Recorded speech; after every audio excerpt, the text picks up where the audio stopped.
Welcome and thank you for joining us for the East Mediterranean Business Culture Alliance's 200th anniversary commemoration of the passing of Lord Byron panel discussion. My name is Lou Katsos, EMBCA's president, and I will be moderating today's panel. Our distinguished panel includes Dr. Alexander, Grammatikos of the Department of English at Langara College, Dr. Katerina Lagos, Professor of History, Director, Hellenic Studies Program at the California State University.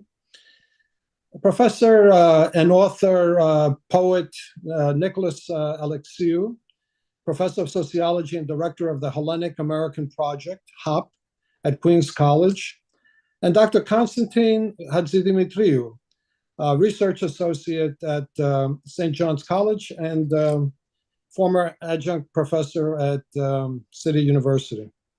Lord Byron's legacy transcends the boundaries of literature and extends into the realms of politics, activism, and cultural influence. As one of the leading figures of the Romantic movement, Byron's poetry captured the imagination of readers across Europe with its themes of passion, rebellion, and longing for freedom. However, it is his involvement in the Greek War of Independence that truly solidified his place in history as a champion of liberty and a symbol of selfless dedication to a cause greater than oneself. Byron's journey to Greece in 1823 was not merely a poet's whim, but a deliberate choice to support the Hellenic people in their struggle against Ottoman rule. Motivated by a deep-seated belief in the principles of freedom and democracy, Byron threw himself wholeheartedly into the cause of Hellenic independence. His arrival in Hellas was met with enthusiasm and hope, as his fame and fortune brought much-needed attention and support to the revolutionaries. One of Byron's most significant contributions to the War of Independence was his financial support. He generously donated his own funds to finance the purchase of arms, ammunition, and supplies for the Hellenic fighters. His contributions were not only limited to monetary aid, and he also, of course, financed the construction and outfitting of a fleet of ships to aid the Hellenic Navy in its struggle against the Ottoman forces. Beyond his financial support, Byron's presence in Greece as the international rock star of the age served as a source of inspiration and morale for the Greek people. He immersed himself in the culture and society of Greece, learned the language and customs of the people he had come to support. Byron's willingness to live and fight along the Hellenic revolutionaries endured him to the local population, who saw him as a true friend and ally in their struggle for freedom. His presence in Thessaloniki during the Greek War of Independence left an indelible mark on both the poet and the town. Thessaloniki, a strategic stronghold for the revolutionaries, became the stage for Byron's passionate support for the Hellenic cause. Tragically, Byron's time in Greece was cut short by his untimely death in 1824 at the age of 36. He succumbed to fever, a result of the harsh conditions prevalent in Hellas at the time. However, Byron's death only served to further immortalize him in the annals of history as a martyr for the cause of Hellenic independence and galvanizing the Western world to support Hellenic freedom. Lord Byron's legacy as a poet, activist, and philanthropist continues to resonate to this day. His unwavering commitment to the principles of liberty and justice inspired and inspires generations of writers, artists, and political activists around the world. In the Hellenic Republic, Byron is remembered to this day as a national hero whose sacrifices helped to secure the country's independence and freedom. His legacy serves as a reminder of the power of individuals to make a difference and the enduring importance of fighting for what is right, no matter what the cost. Eleftheria ή θάνατος, freedom or death. The East Mediterranean Business Cultural Alliance, EMBCA, remembers, never forgets Lord Byron's words. I dreamed that Greece might still be free, for standing on the Persian's grave, I could not deem myself a slave, in his famous poem, The Isles of Greece, and that he died at Missolonghi trying to regenerate that poetic dream and make it into a reality. We're going to start now with our brief presentations before we start our panel discussion with the panelists. I'd first like to introduce Alexander Grammatikos. He's an instructor in the English department at Langara College in the unceded traditional territory of Musqueam people in Vancouver, British Columbia, in Canada. His research interests includes British Romanticism, early Greek statehood, and of course, Lord Byron. Alex's publications include British Romantic literature and the emerging modern Greek nation, and the forthcoming collected volume, Byron and Translation, Liverpool University Press, which is going to come out, or maybe came out this year, which he co-authored with Maria Shona of the Aristotle University of Thessaloniki. Welcome, Alex, and thank you for being with us today. Thank you, Ron. Thank you, Lou, and the Eastern Mediterranean Business Culture Alliance for the kind invitation. I'm always excited to talk about Byron, so I'm glad to be here. You actually got us off to a great start when it comes to Byron's commitment to Greece. We've all, heard some version of the story, bits and pieces maybe. Byron, all of his life, was a great admirer of Greece, ancient and modern, which I will soon get to, and an advocate for national liberation movements, including Greek independence. Indeed, before he went to Greece in 1823, Byron was living in Italy from 1816 to 1823 and was in Ravenna in the 1820 and 21 involved with the Carbonari, an Italian revolutionary society that sought independence from the Austrian Empire, However, Byron's connection to the Carbonari kind of got him in trouble with the locals of Ravenna, and he had to leave. He was kind of forced out of Ravenna in 1821. He moves to Pisa, etc. Byron's efforts with the Carbonari may have failed, but he still had the urge to assist other nations with liberation. And so he had a couple of choices. His first choice was South America, where his hero, Simon Bolivar, was fighting for Latin American independence from the Spanish.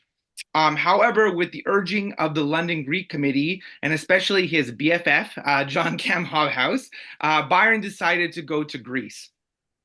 So Byron travels to Greece and lands in Kefalonia in August of 1823. And it's from Kefalonia that he's kind of assessing the situation on the mainland in Mesologi, hence the delay from August 1823 to when he gets to Mesologi in January of 1824. And Kefalonia at this time is part of the British Protectorate, as are all the Ionian Islands. So I should share my screen. I forgot to do that. I was just eager to jump in. So there we are. Sorry about that. Just gonna move this out of the way very quickly and play from start. There we go. Let's see if there we go. Everyone can see that. So there's the Brizaki's painting, portrait from 1861. I'm gonna move over here though. So in Mesologi, he moves to Mesologi, and there's the Mesologi Byron house. It's a replica that's built more modern, since the original in the siege of 1826 was ruined. Byron is partnered with Alexandros Mavrokordatos, though he's not there at the most ideal of times. Greece is in civil war when Byron arrives. Early scholarship on Byron's time in Greece kind of portrayed Byron as ineffectual, as if he had no clue what was going on and was overwhelmed by the circumstances that he found himself in. Partly this is true. I think he was overwhelmed by the Greek infighting and lack of coordination amongst different factions, and these facts took a toll on his mental and physical well-being. However, while he privately suffered, publicly he did get a lot of stuff done. So as Stephen Minta and Roderick Beaton have massively shown in their scholarship, Byron during his time in Mesologi took on the part of the diplomat quite well. He wrote letters to different individuals involved in the war, both Greek and foreign. He garnered European support for the Greeks. He negotiated the loan from Britain to Greece, and he donated, as Lou mentioned, large sums of his own money, the equivalent of 450,000 US dollars today, and he had plans to generate more funding for the war.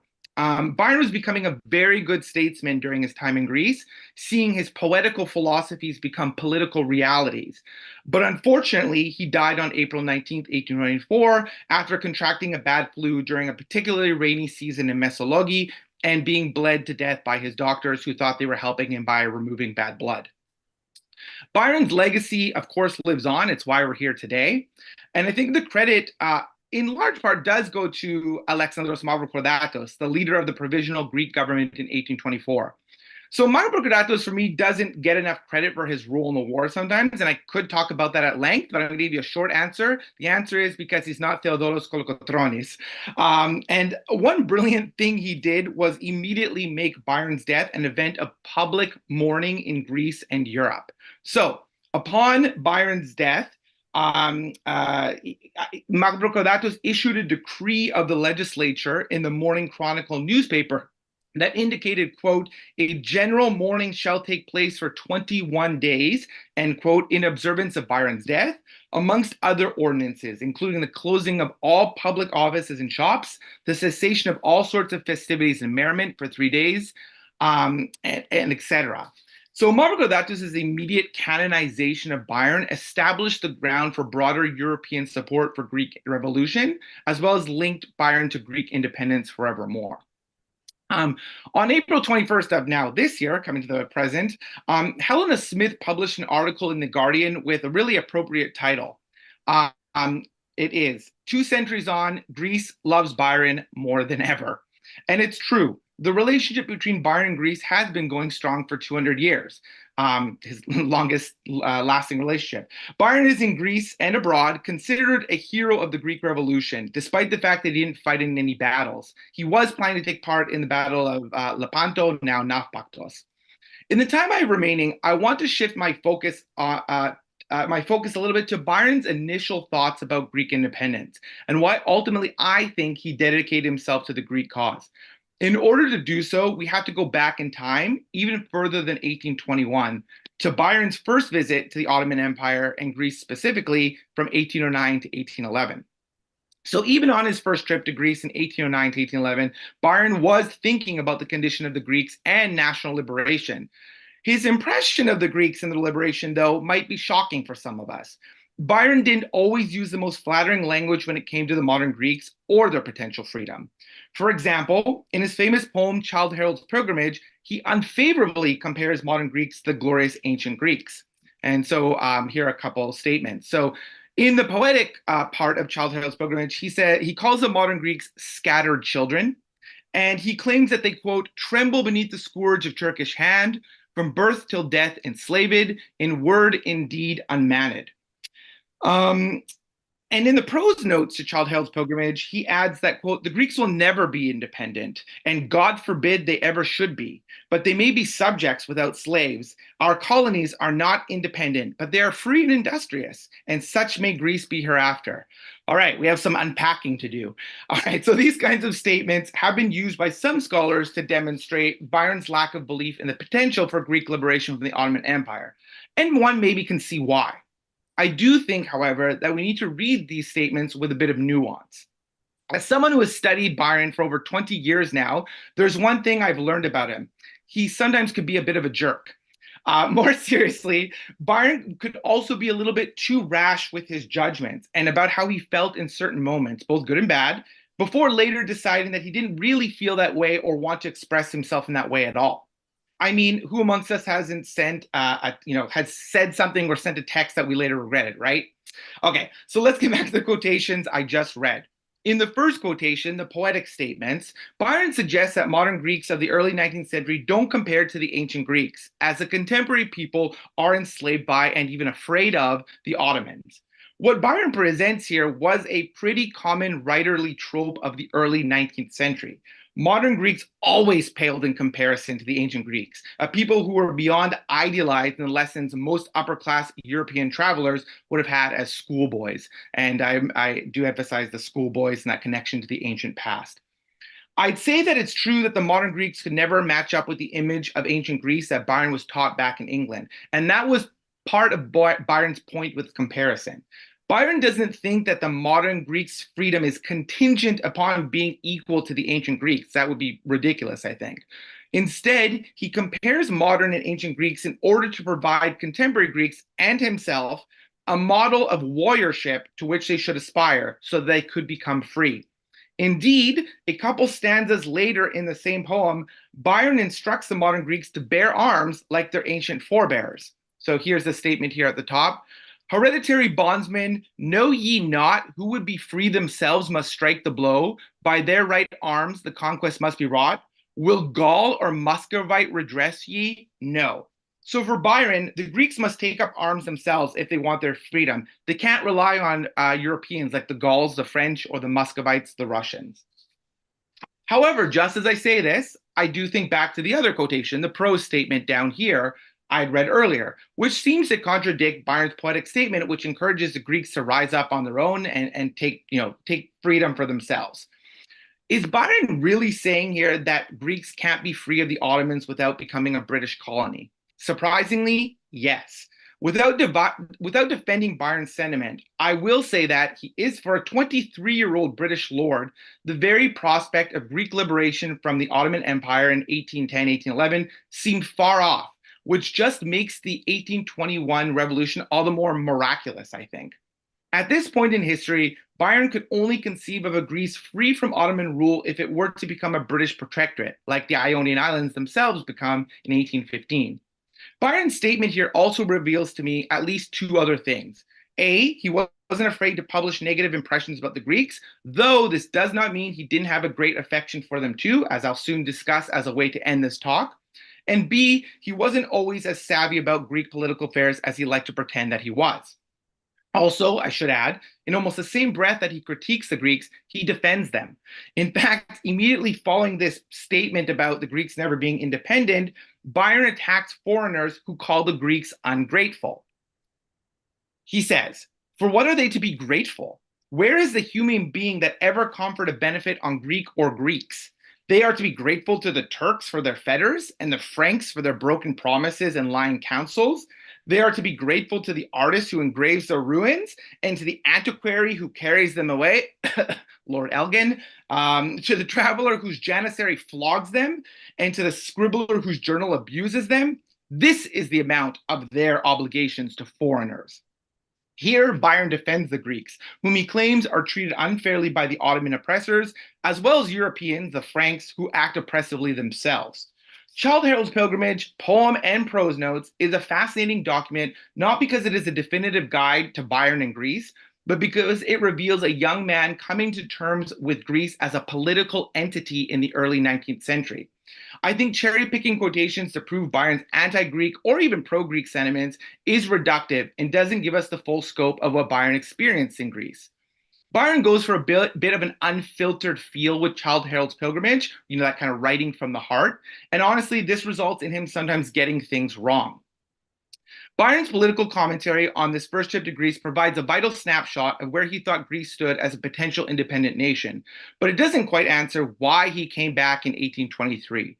Why did he feel compelled to help the Greeks of all people anyway? To answer that question briefly, as I'm running out of time, I move away from Byron's musings about Greek liberation to his day-to-day life in Greece. In short, he loved his time in Greece, and especially in Athens, where he stayed between December 1809 to March 1810, and again between August 1810 and April 1811. For Byron, Greece was what scholar Andrew Stauffer calls a symbolic region associated with youthfulness, health, and imaginative strength, a happy place to which his mind would turn as a refuge. His first trip to Greece arguably marked the happiest point of his life. And famously, Byron told his acquaintance, Edward Trelawney, "If I'm a poet, the air of Greece has made me one." And perhaps surprisingly for this period, Byron's connection to Greece wasn't all about the ancient past. He is one of the very first European travelers to engage with Romaic Greek culture, language, and literature, and to take modern Greek seriously. And here's, you can see familiar dialogues. He's practicing his Greek dialogue, things that he can say in modern or Romaic Greek. In Athens, he studied Romaic or modern Greek with his tutor Ioannis Marmaratouris at the Capuchin convent, here it is, where he lived with 6 other men, 3 Italians, 3 Greeks, men about whom Byron lovingly writes, quote, "We have nothing but riot from noon till night," just having tons of fun. He also took part in and hosted various events and dinners, and multiple times notes that he had a variety of acquaintances: French, Danes, German, Greek, Italian, Turkish, Albanian, etc. Greece also intrigued Byron because it allowed him to explore sexuality in a space that was less restrictive than England. He did so most notably with Nicolas Girard, who was his Italian tutor.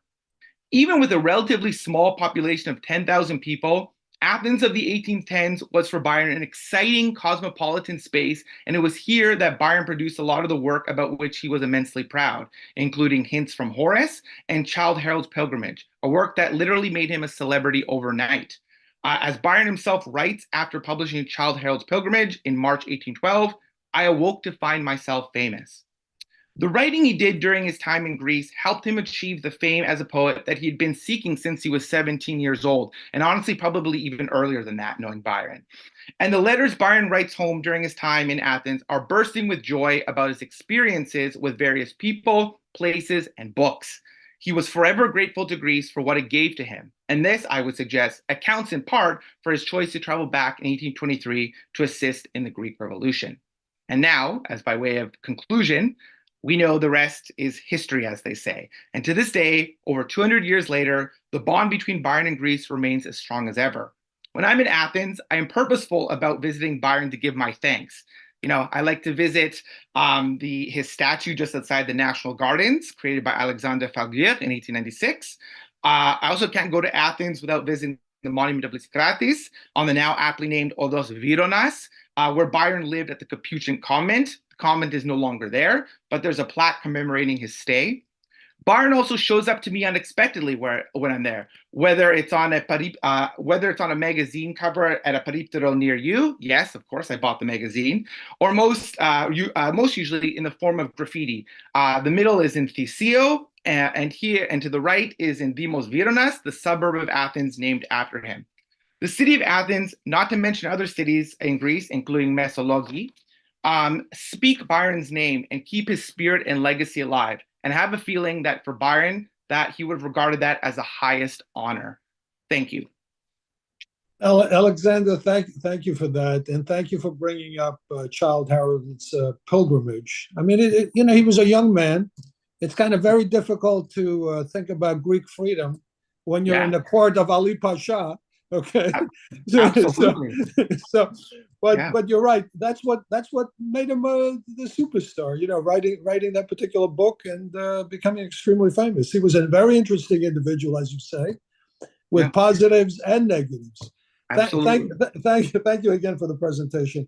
Our next presentation will be by Dr. Katerina Lagos, who is a professor of history at California State University, Sacramento, and the director of the Angelo Tsakopoulos Hellenic Studies Center. She received her Doctor of Philosophy from St. Anthony's College in Oxford in modern history.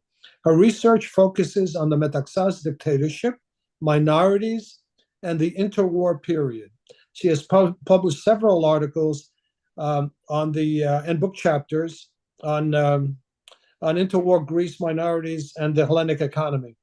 Her recent book publications includes an edited volume with Dr. Orthon Anastasakis, University of Oxford, entitled "The Greek Military Dictatorship Revisiting a Troubled Past, 1967 to 1974," and a monogram on the Metaxas dictatorship, the Fourth August regime, and Greek Jewry, 1936 to 1941, Palgrave, 2023.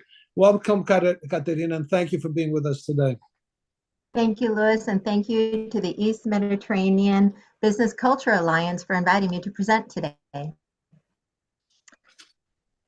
So let me go ahead and share my screen so I can begin my presentation. There we go. From 1821 to 1828, the Greek War of Independence captured the interest of those living both in Europe and abroad. It came at a time of widespread activity both in Europe and Latin America. This period of revolutionary activity, as it's been coined by Eric Hobsbawm as the age of revolutions, and it has been widely examined, debated by historians. We have just heard from Alexander Grammatikos about our panel's topic for today, Lord Byron. For the 10 minutes or so that I have, I will not be focusing on Lord Byron's poetry per se, but rather placing his literary output within a wider context of Greek identity formation during this formative period in Greek history. As we have heard, Byron was a Romanticist. He was a Philhellene who wrote about the Greek War of Independence in his poems and captivated audiences on both sides of the Atlantic. However, I would like to focus on the legacy of identity formation, both in the immediate period and over the course of the 19th century. I will briefly discuss how literary figures, together with other foreign Philhellenes, political elites, and artists, help solidify in people's minds an unbroken link between the ancient and modern Greeks. This connection to the ancient Greeks had a twofold impact. First, connecting Greeks to their forefathers and making it an intrinsic link, while a second impact centers on the revolutionary fighters themselves. The first impact is widely known and generally acknowledged, and we see that through up until today, whether we see it in the revitalization of the modern Olympic Games, we see it in the imagery during World War II, especially during the famine. We see it in protest propaganda against the junta dictatorship, and most recently, we see it in the Greek debt crisis and all the political cartoons that always link the Greeks to the ancients. I would like to focus, though, on the second impact that's gotten relatively little attention. By romanticizing and idealizing the Greek revolutionaries to such an extent that they were considered on equal footing as the heroes of Greek antiquity, this created an incredibly high standard by which subsequent Greek generations were compared against. There was an expectation that the modern Greeks would continue to reach the standard of heroism and excellence. Once this did not happen, it created a sense of introspection and questioning as to what went wrong. We see this at the end of the 19th century, and specifically, I identify the military defeat in 1897, the Greco-Turkish War, otherwise known as the 30 Days War. And this defeat compounded the effects of the economic bankruptcy of 1893 and the general sentiment of political corruption and societal malaise at the time. So let me begin by discussing the connection between antiquity and Greek revolutionary activity. And this is the context in which we find Byron. This was a deliberate construction to generate support for the revolution and reinforce racial connections between the ancient and contemporary Greeks. It projected an unbroken link between the past and the present. Embedded in this connection was also the hope for a reawakening of ancient Greek glory. Educated elites and political leaders embraced this connection and subsequently acknowledged a sense of obligation to support the Greeks because of their contributions of their forefathers who had given to Western civilization.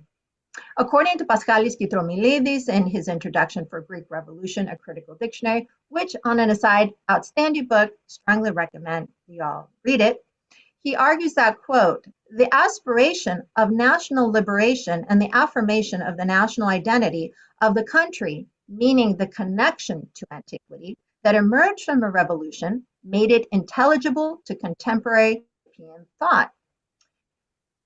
For Kitromilidis, the idea of the Enlightenment created fertile ground for the Greeks to justify the revolutionary to liberal the Philhellenic movement. The use of antiquity by the Greek elites proved remarkably successful in generating support abroad, especially in the United States. Adamantios Korais was an ardent admirer of American democracy and corresponded with prominent American politicians to generate support for the Greek cause. Thomas Jefferson on October 31st, 1823, in a letter to Korais, concludes his constitutional recommendations by stressing how the blood of, quote, the Manes of Homer, your Demosthenes, and the splendid constellation of sages and heroes is still flowing in your Greeks, and took the association one step further by envisioning that Greek independence was not of the contemporary Greeks themselves, but rather a reawakening of the ancient Greeks. Adams states in his letter on November 4th, 1821, "Are your classical fires relumined so as to excite a longing for the independence of ancient Greece, the restoration of its language and its purity, the resurrection of its ancient heroes and sages, lawgivers, orators, poets, and historians, etc." Even in Central and South America, as Alexander referenced, the connection between the ancient and modern Greeks was supported. Greek intellectual Adamantios Korais, most known for his creation of the Café Revusa, sent a letter to Haitian President Jean-Pierre Boyer to request military and economic assistance. While Haiti, which had just recently acquired independence, was not in a financial situation to be able to assist the Greeks, President Boyard responded to Korais on January 15, 1822, by stating that, quote, the people of Haiti send warm wishes on behalf of your revolution. The descendants of the ancient Hellenes look forward in a reawakening of their history to trophies worthy of Salamis. May they prove to be like their ancestors and guided by the commands of Miltiades, and be able in the fields of a new marathon to achieve the triumphs of the holy affair that they have undertaken on behalf of their rights, religion, and homeland. Greek revolutionary leaders such as Kolokotronis, Miaoulis, and Kanaris were depicted as the true heirs of the ancient Greeks, fighting as their ancestors did at Marathon, Thermopylae, and Salamis for civilization and freedom against hordes of barbarians. The rise of Philhellenism spurred international support for the revolution on both sides of the Atlantic. Between those who volunteered to fight, roughly 500 European and Americans came to the Greek land, one of which is our favorite person today, Lord Byron. Others contributed to the cause, either by sending money, food, or other supplies, but attention was continuously drawn to the Greek Revolution. The Philhellenes helped solidify and project the connection between the ancient and the moderns. They saw in ancient Greece the intellectual, political, and cultural roots of their society. One of the fundamental factors that characterized Philhellenism was, quote, the belief that the modern Greeks were the direct descendants of the ancient Greeks. Lord Byron and other Philhellenes inscribed the historic moment in poetry and in prose, while famous painters such as Eugene Delacroix and Louis Dupré brought to life images of Greek sacrifice and suffering.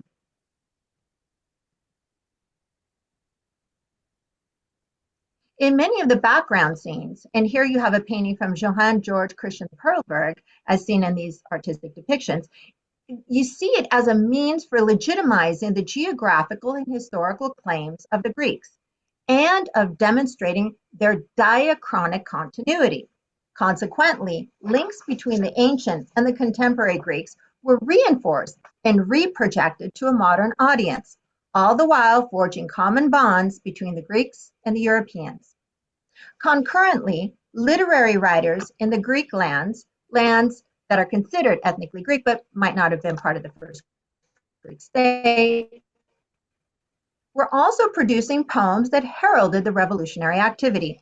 Both Andreas Galbos, 1792 to 1869, and Dionysios Solomos, 1798-1857, in their literary output reflected the themes of the revolution: personal heroism, national catastrophes, battles, and generally the liberation of the country.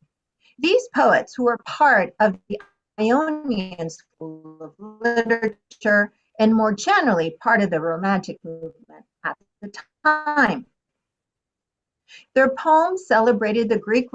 Andreas Galbos' most famous work, and you see on your screen, Ode to the Sacred Battalion, actually originally entitled On the Sacred Band, focuses on the military force founded by Alexander Ypsilantis at the beginning of the Greek War of Independence in Wallachia, now part of today's Romania. Throughout the Sacred Battalion, Galvos makes reference and analogies to the ancient Thebans.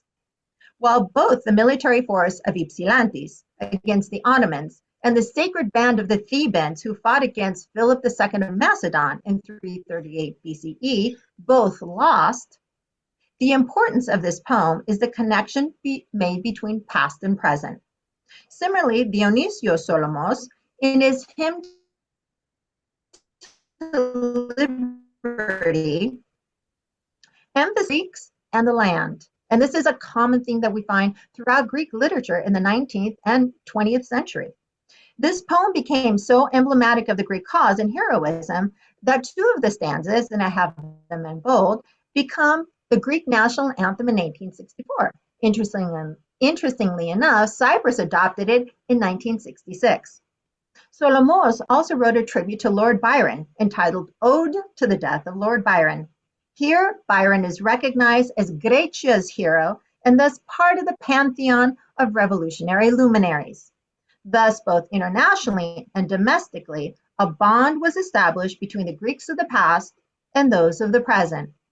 The revolutionary Greek fighters embodied the same abilities and heroism of the ancient Greeks and were the exemplars to the rest of Greek society.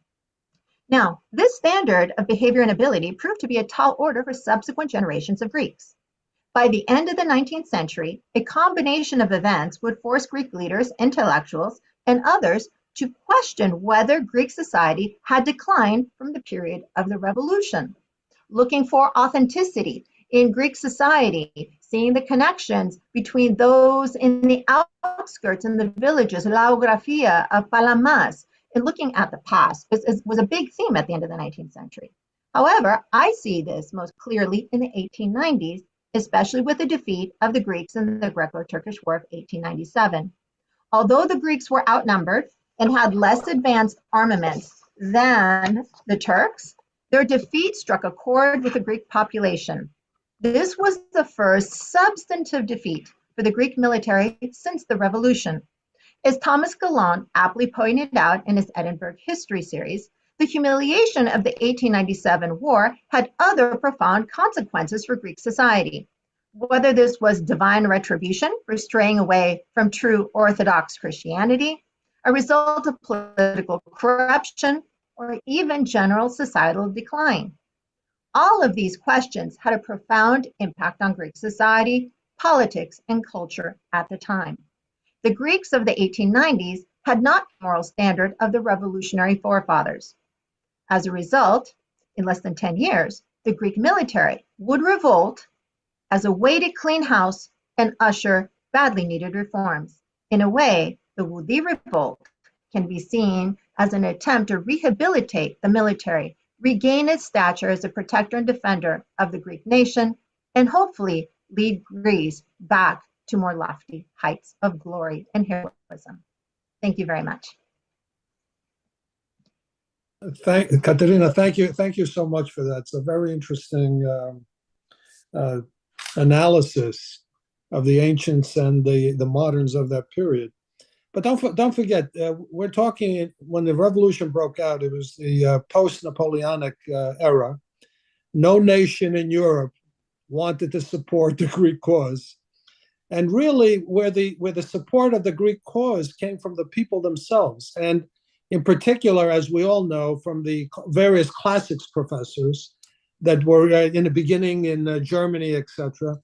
And then obviously it spread into the United States with people like Everett, for example, at Harvard University. And that link to the ancients was really, in the West, they were looking at not only the ancients, they were looking at the ancients as their forefathers. Yes. So therefore, when they looked at the Hellenic people, they said, hey, these are the descendants of our people, of our forefathers. And also during that period, at least before in the emergence of the American nation, you had a situation where you had the Barbary pirates, for example, with the ships having to pay ransom and all the rest of that. America's first war, of course, had to do with the Barbary pirates, and the first war outside of the United States took place with regards to that, and the thought process of us, meaning the West, versus the Turk, and they associate obviously the Barbary pirates with the Turks and all the rest of that. So very interesting. In the United States, of course, it exploded, as you know better than all of us, or all of us, let's say, with the Greek fire that took place in the United States, with the Greek committees that were all over the United States, enthused. Not only men, of course, but women also during that period. So thank you for that, and that linkage of discussion that we are constantly having. By the way, we're always associating ourselves, many people, with the ancients. And just for the audience, what makes me laugh, quite frankly, is when people who are, I'm not going to say illiterate or have no clues whatsoever, how they associate themselves with being Greek and talking about Plato and Aristotle and all the rest of it. It just kind of makes you laugh to a certain degree. With that, I'd like to introduce Professor Nikos Alexiou. He was born in Volos, Greece, where he studied economics. He has received an MA degree in sociology from Queen's College and a PhD from the Graduate Center of the City University of New York, also in sociology. He has taught in the Department of Sociology at Queen's College since 1990 and has received the President's Award for Excellence in Teaching. His fields of interest are social and political sociology, ethnic studies, and research. He has established the first archive library museum for the Greeks of New York, and he is the director of research of the Hellenic American Project, also known as HAP, at Queen's College. Also a contemporary poet, he is the author of 6 books of poetry, and many of his poems have been published in Greek and American journals and anthologies. He is a member of the Greek Authors Association in Greece and the president of the Greek American Writers Guild Association in New York. He is also one of the directors of EMBCA. Thank you, Nico, and thank you for being with us today. Thank you very much. I'm very happy to be here, this distinguished panel, and all the great things we heard so far. And I'm waiting for Professor Hadjidimitriou to give us his take on the relationship of Byron and the Americans.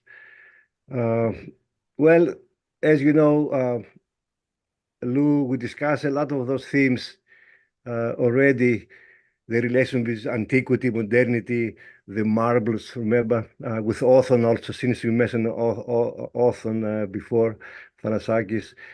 And remember that one of the themes that we discuss in here is that if modern Greece, how it is related to antiquity, to ancient Greece. And if you recall, go back to the meeting we had about the marbles, I said that Britain now, in the moment of Brexit, it will be more difficult to return the marbles.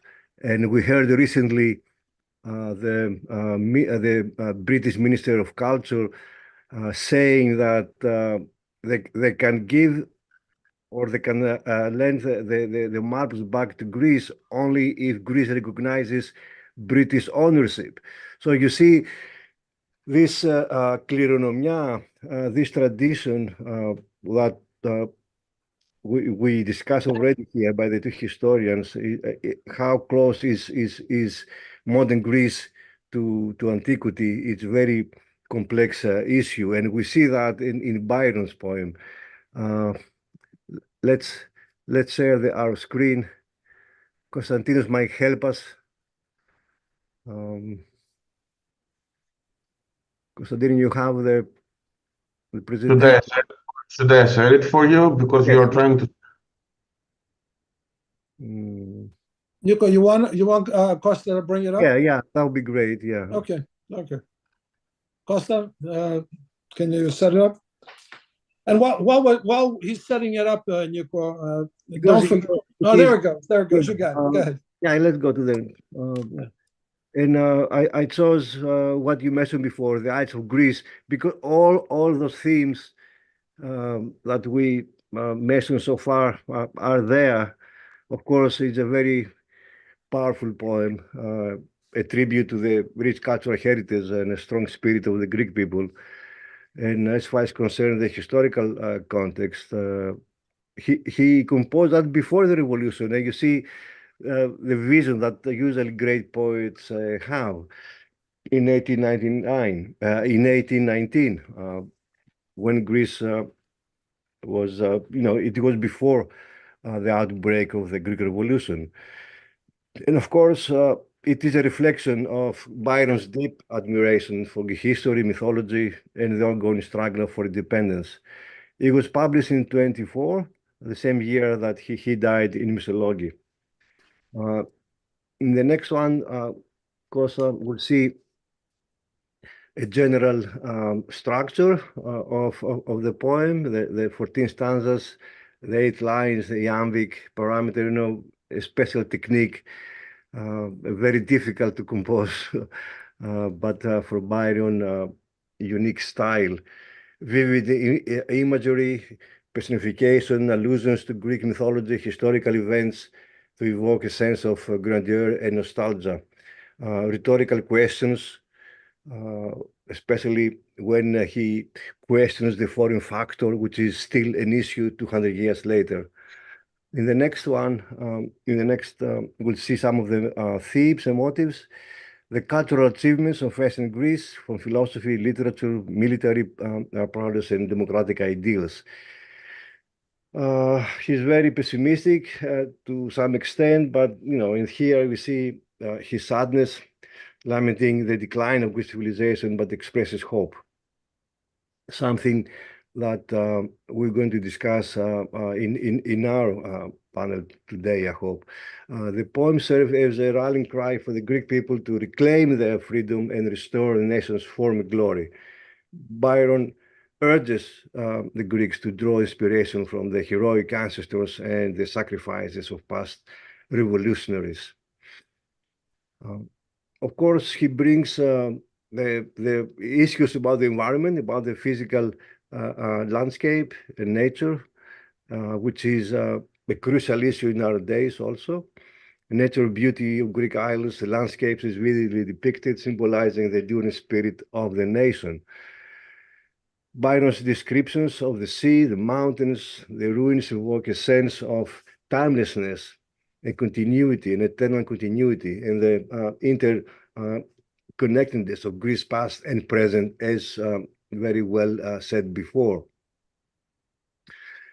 Parts of the poem here, the Isles of Greece were burning for loved and sung, where grew the arts of war and peace, where Delos rose and Phoebus sprung, eternal summer gilds them yet, but all except their sun is set. The Isles of Greece. And again, here he brings more references. In the next slide, when he talks about the glories, the marathon, right, and against the Persians, the wars against the Persian wars, etc., and the unthinkable to think of the Greeks of the time as slaves. And as a conclusion, the Isles of Greece stand as a powerful testament of Byron's poetic genius and his unwavering support for the Greek cause. Through his masterful use of language, the imagery, Byron immortalized the grandeur of Greek civilization while inspiring generations of Greeks to fight for their freedom and national identity. It is nice to see the statue before. And this is something that I always found interesting, that the official title of that statue in Zapion Gardens is «Η Ελλάς ευγνωμονούσα τον Βύρωνα», Greece expressing her gratitude to Byron, which is a very nice title. And what we mentioned before about Dionysios Solomos, our national poet, when he he composes this for Byron, of Byron's body whip. So you see how important and how deep was his presence and shadow there. And of course, one of the I think most important gifts that Byron gave to Greece, it is his quote that a poet like himself, he realizes himself because he became radicalized because of Greece. And also he found himself as a poet. I think this is one of the most important inheritance that he could leave us. If I am a poet, there of Greece has made me one. I think I'll stop here in order to give us some time to discuss and of course to hear Professor Hadjidimitriou. Thank you, Nico, and thank you for bringing up the issue of the marbles that we did discuss, obviously in depth. And to just back to Katerina's point about ancient and modern, I mean, Shelley came out with the perfect words when he said we are all Greeks in his famous poem Hellas. Nico, I'm glad you brought up the marbles because we are going to do an event at the Russian Tea Room, by the way, that will talk about bringing back the Acropolis or the Parthenon marbles castings back to City College.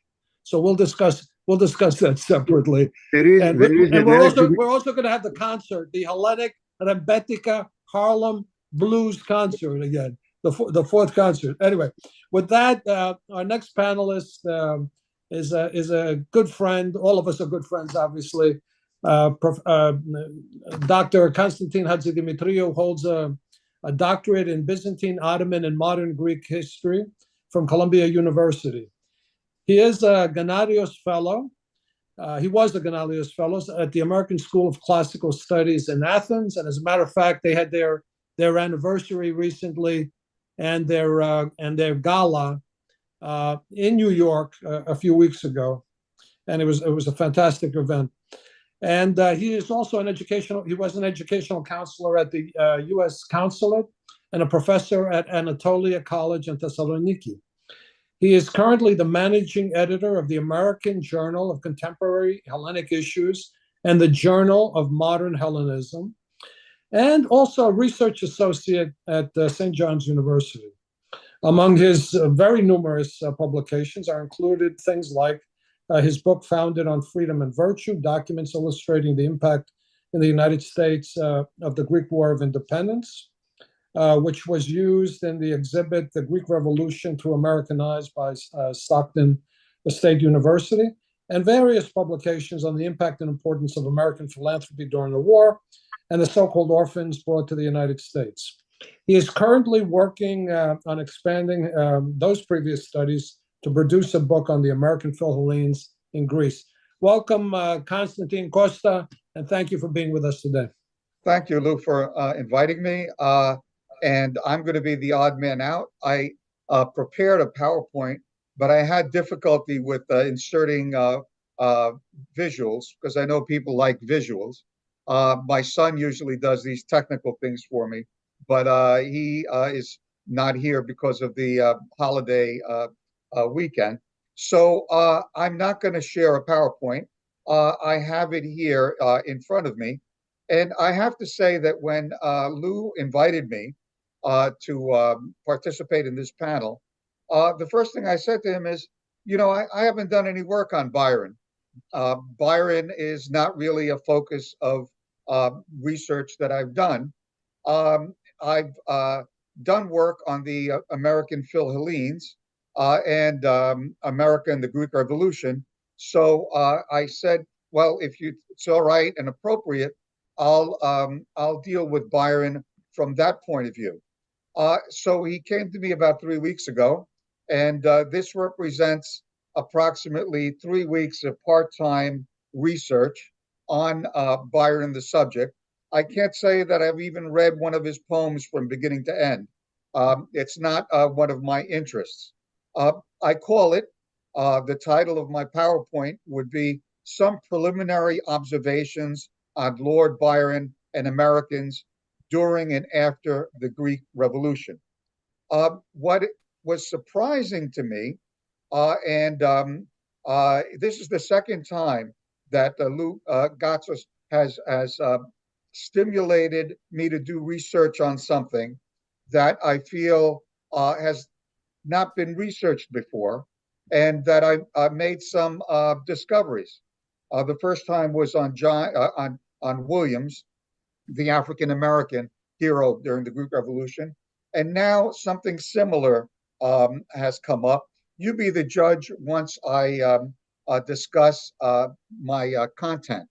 So what I found, and Professor Grammatikos has spent 20 years researching Byron, as he said, so maybe I missed something, but I haven't been able to find any previous study that has dealt with Byron's contacts with Americans in relation to the Revolution of 1821, specifically on that subject. The best source for America and Greek contacts during this period is still Larrabee's classic work, which was done in 1957. I can't tell you what a mine of information it is. I keep mining his footnotes and discovering things all the time. It's just a phenomenal piece of work. I can't recommend it more highly. There are two articles that I discovered about Byron's attitude towards America prior to his going to Greece, 1824. One done in 1941 and another in 1964. Both are really focused on literature and on Americans that he met in London and Italy before he went to Greece. But they have some interesting information which I'll share. As I will show, Byron knew 3 Americans while he was at Missolonghi, and he left artifacts behind that were taken to the United States after his death. Between 1809 and 1811, Byron and Hobhouse traveled to the Ottoman Empire and visited lots of Greek historic places. And after that, he returned to England, and the great Philhellene, which Lou has already mentioned, Edward Everett, as a young man, met him 3 times in London in 1815, where Byron shared his experiences with the young American and gave him several letters of recommendation. Now, Everett was a professor, a newly minted professor of Greek at Harvard. He went on to become president and be a politician and become one of the most prominent people of his time. People don't always remember that he was the main speaker during the Gettysburg Address. Lincoln was the second speaker, although everyone remembers Lincoln and no one pays much attention to Everett. Now, Everett has left us a diary, which back in the 1980s, if I remember correctly, I went to the Massachusetts Historical Society and I looked at. It is available on microfilm, and I got the microfilm.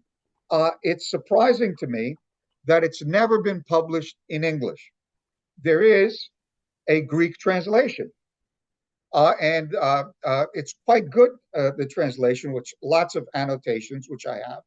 But I checked it in preparation for this talk, and it has information about Everett interacting with Byron, but only in the introduction. Apparently, the translator, because it didn't deal with Byron in Greece, it wasn't included in the translation. At least that's what I found with my skimming of the text. Byron met several other Americans, and based on the information that I've been able to cull, he had kind of an ambivalent attitude towards America and Americans. He admired some aspects, but not others.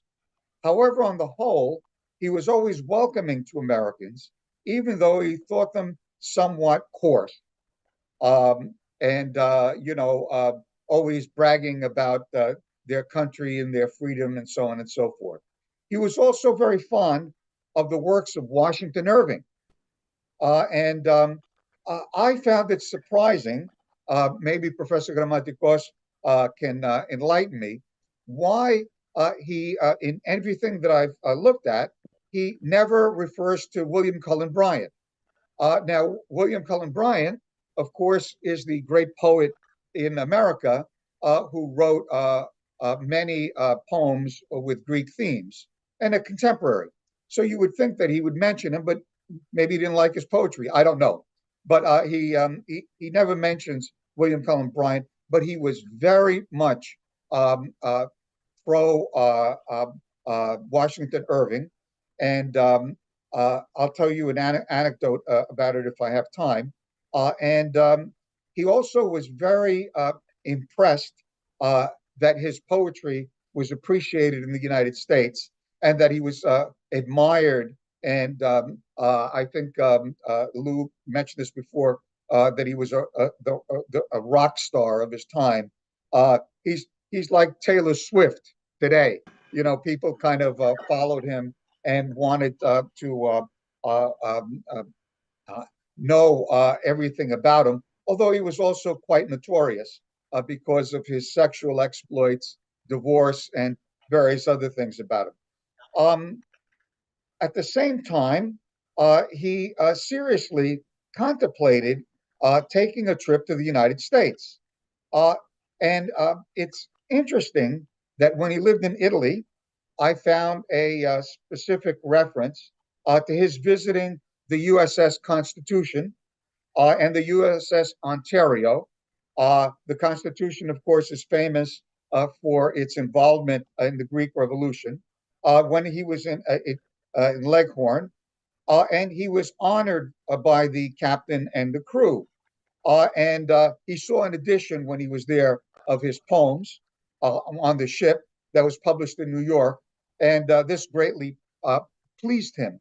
We have a first-hand account. He also met the American historian Bancroft, who was on the Constitution. I think he was on the Constitution, and that is something that Bancroft wrote about when he went back to America. Towards the end of June 1823, he also had his portrait painted by an American painter by the name of William West, which made West famous. He wasn't particularly famous before that, but painting a rock star like Byron made him famous. I believe the painting is now in Scotland. Let me move on. One of the most important impacts that Byron had in the United States was that his poetry inspired many people. And that inspiration led to lots of fundraising and support for the revolutionaries in Greece. The movement in the American press was named Greek Fever or Fire, and was very popular and helped secure philanthropic aid. We've talked about that in at least more than one program, and that's not our subject here, but it is connected to Byron because his poetry inspired people.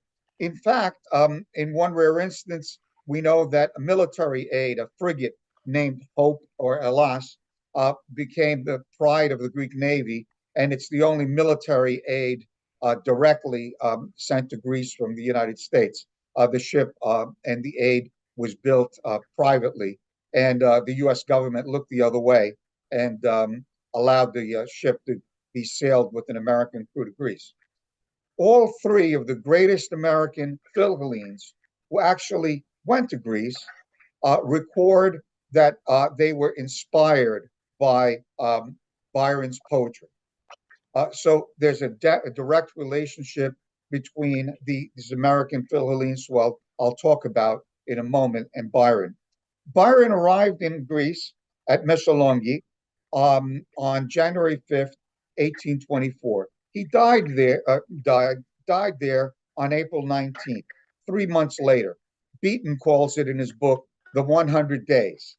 It's remarkable how short a period of time he was actually there, and yet his impact was so significant in a number of ways. And maybe during our discussion, we can talk about what we all think he accomplished.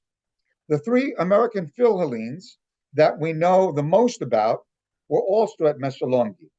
There was George Jarvis, who arrived on February 26, 1824. There was William Peckham Miller, who arrived November 26, 1824, and Samuel Gridley Howe, who didn't get there until 1825. Only of these three, Jarvis was the only one to get to know Byron directly and was part of his immediate circle. The other two never met him, although obviously they knew of him and they met many people who knew him firsthand. Now, Jarvis was introduced to Byron by Prince Mavrokordatos, who was in charge of the Greek forces in Western Greece, a government representative, and one of the most important Greek leaders of his time. As has been correctly pointed out, Greece was in the midst of a civil war. There were various factions. There was a lot of regionalism. I think my old professor, John Petropoulos, once wrote that the Greeks during the revolution fought each other almost as much as they fought the Turks. Although there's no mention of Byron in Jarvis's journal, which I found surprising. Arnakis published that journal. Finley bought it, and it's at the British School, and it covers this period. There are several references that indicate that he was an officer in the Byron Brigade, the artillery corps that Byron funded in Missolonghi, and that he had the confidence and trust of his inner circle. Jarvis also led several missions with some of the Suyotes that Byron hired and that proved to be unruly and difficult to control. Byron was very fond of these Suyotes. He paid them. They kept going to him and demanding money all the time. They revolted several times and even threatened Missolonghi. He was a trusted and supporter of Mavrokordatos.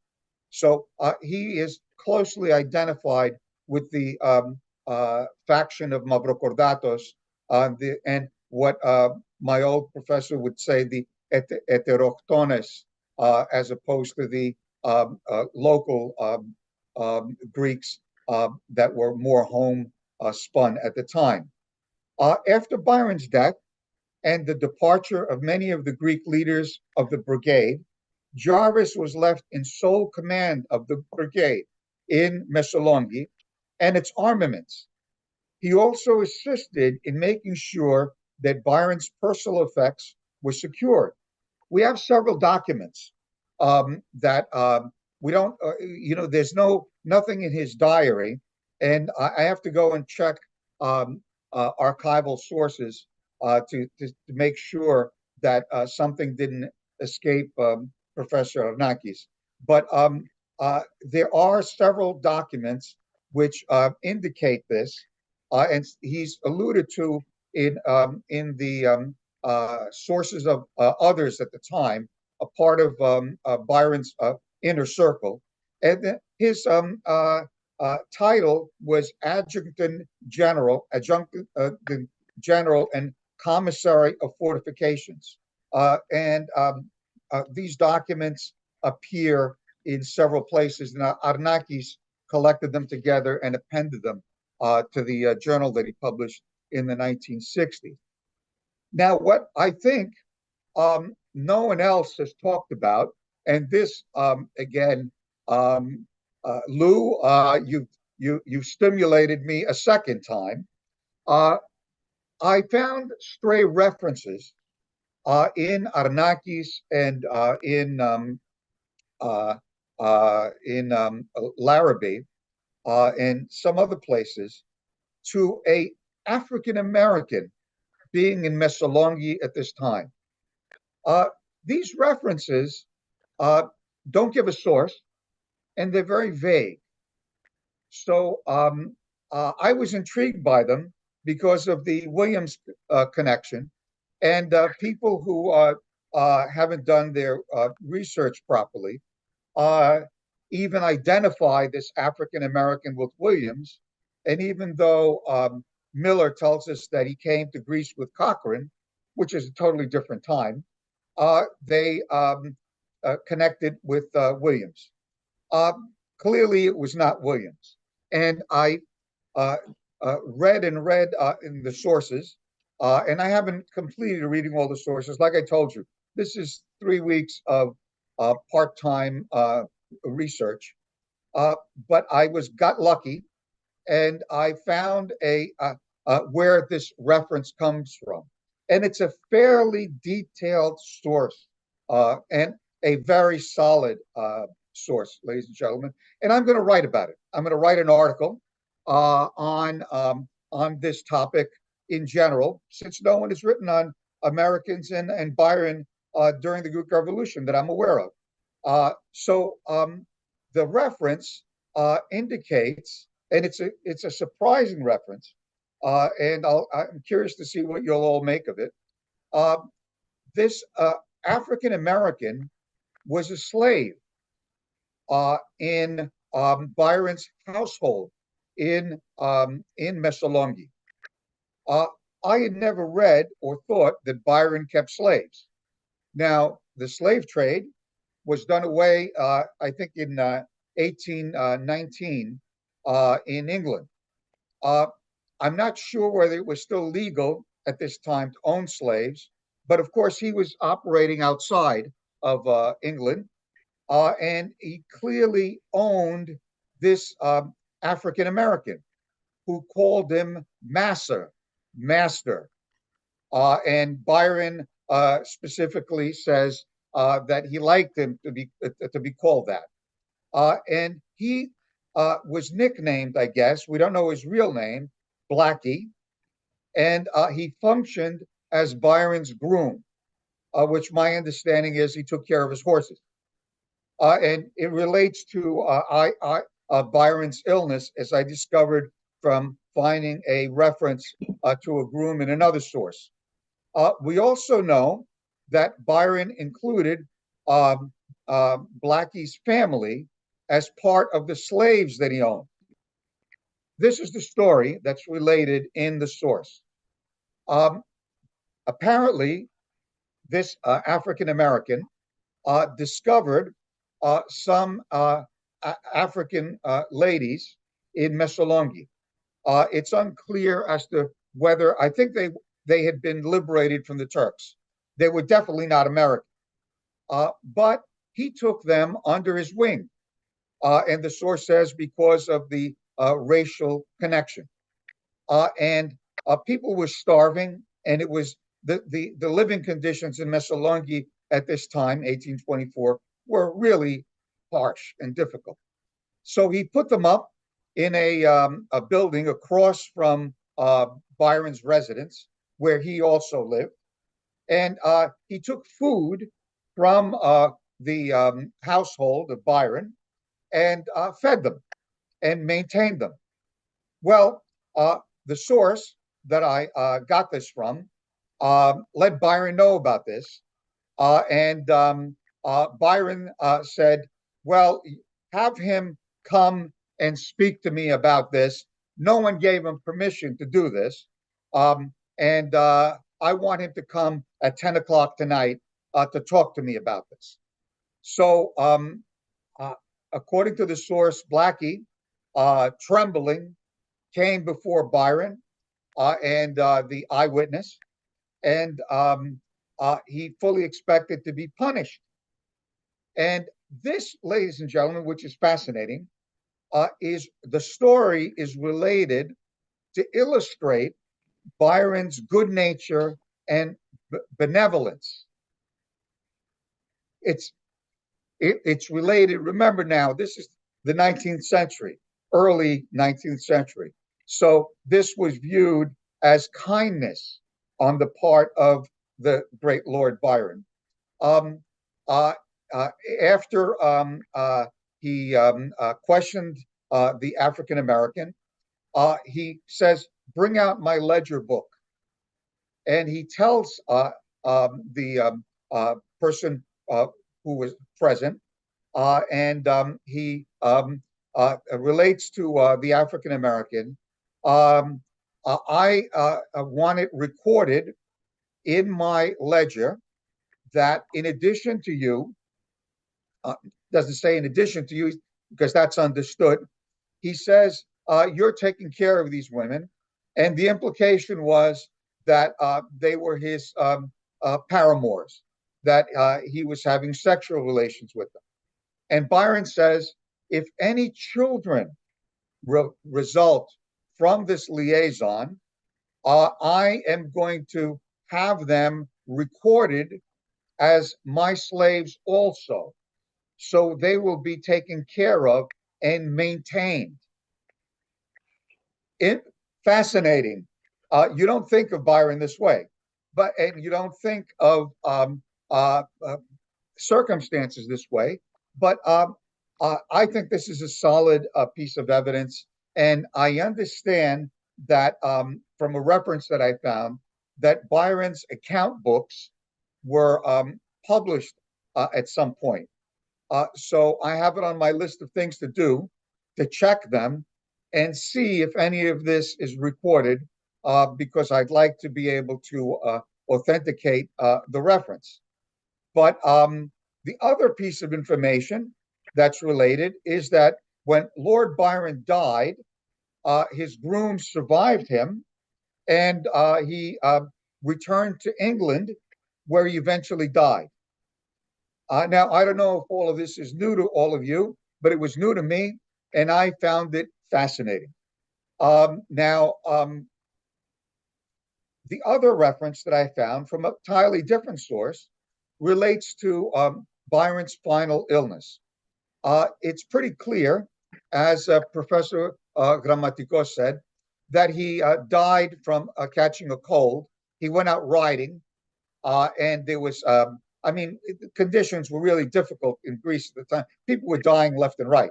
Eventually, Jarvis succumbed to illness years later himself. And several of the American Philhellenes nearly died and barely recovered. This is one of the reasons why Howe created the hospital in Poros. But apparently, after he got caught in the rainstorm and was probably not feeling very well, he went riding again the next day.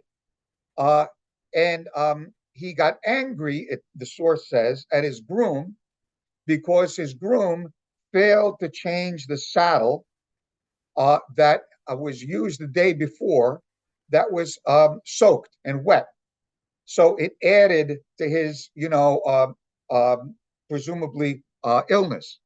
I found that fascinating. He doesn't name the groom, but I doubt that he had more than one. Perhaps he did, but my assumption is that that reference is to the African American as well. There's also a reference that I picked up from a secondary source, and it's surprising that Larrabee doesn't include this, because Larrabee is extremely thorough. Apparently, we have a solid source that after he was ill for about a week or over a week. In Missolonghi, he was visited by an American traveler. And the American traveler visited him. It's unnamed American traveler, but it's a pretty solid source.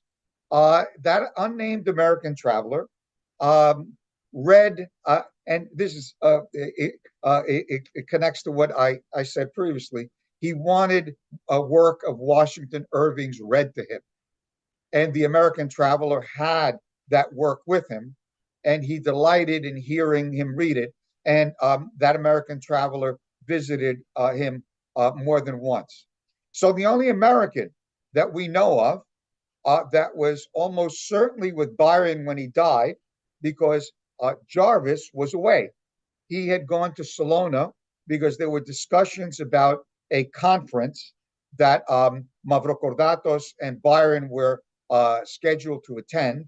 And of course, Byron did not attend, but he had gone there and to make arrangements. So he was not present when Byron passed away, but I believe he was there for the funeral. And he, as I indicated, was involved in dealing with his effects. So that is the only one that we know for sure was present. Now, Byron, as I mentioned, how am I doing time-wise, Lou? Am I? Hey, listen, for 3 weeks, you did the research of what somebody would do for a few years. Continue. Go ahead. You're just too kind. This is fascinating. Go ahead. Byron recommended to Mavrokordatos, and we have good sources for this, that once the Greeks won their freedom, they should create a confederation of regional states like the American model. Now, someone mentioned Jefferson earlier. I think it was Professor Lagos, perhaps. There was some correspondence, and Jefferson sent the U.S. Constitution to Corais, and in their correspondence, which I've read, there was some discussions about American prototypes, etc. What was interesting about Byron is that he revealed to his visitor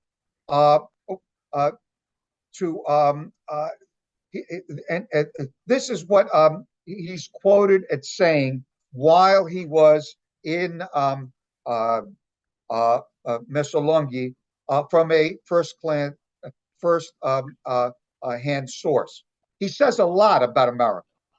He had a love-hate relationship with America. He liked some things and he didn't like some things, and he was very curious. This is a quote. I say, this is Byron, therefore, the Grecian Confederation must be one of states and not of republics. Any attempt of an individual or any one state to gain supremacy will bring on civil war and destruction. At the same time, the Federation might have a head like the United States of America. Each state might be represented in a Congress and a president elected every 4 years in succession from one of the 3 or 4 great divisions of the whole Federation. The Morea might choose the first president, the second might be elected by the islands, Western Greece might select the third, and should Candia be united with Greece, which is necessary for the permanent independence of the whole, its inhabitants should in their turn elect the fourth president. On some plan of this kind of federation of the states, Greece might be formed. End of quote. So he was very attuned, and this speaks very well of his understanding of the circumstances of the time. And there's a lot in the sources about his political ideas. He disagreed with Mavrokordatos. He did not think a monarchy was appropriate for Greece. Not that he was against monarchies. At one point, he even makes this statement that he just thinks that it didn't fit Greece, and he was very sensitive to the regionalism that existed at the time. And this confederation on an American model is something that he thought would be appropriate. To his American visitor, who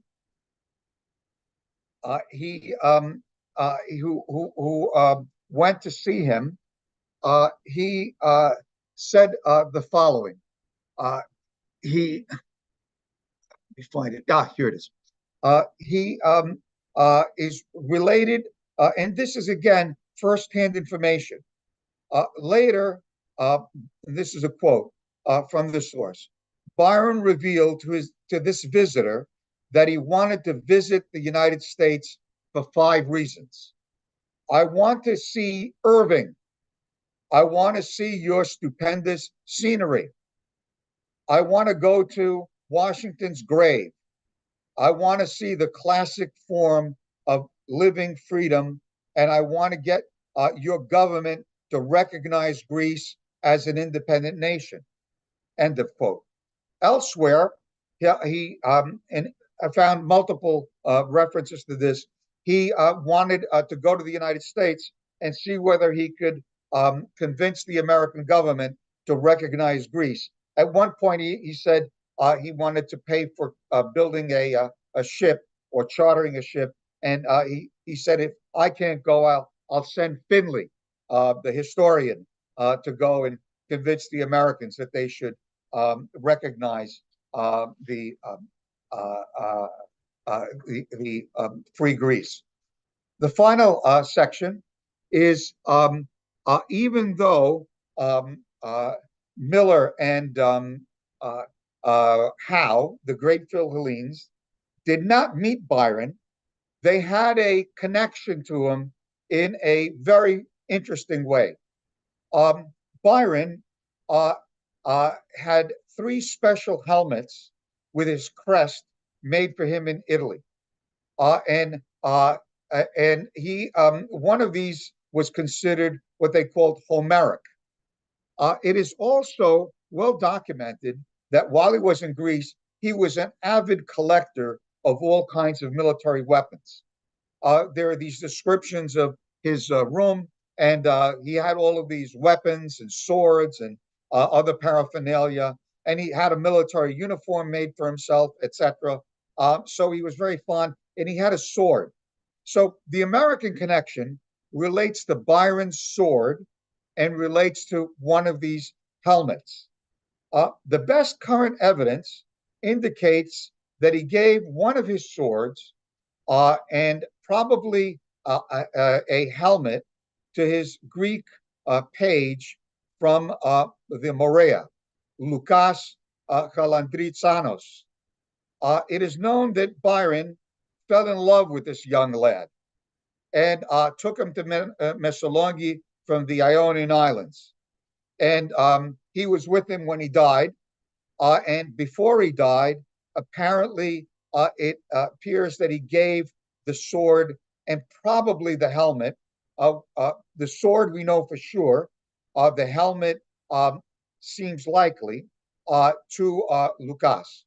Now, Finley, Howe, and Miller were at the sale, and Howe bought the helmet and Miller bought the sword. The sale took place after Byron's death. Most likely, the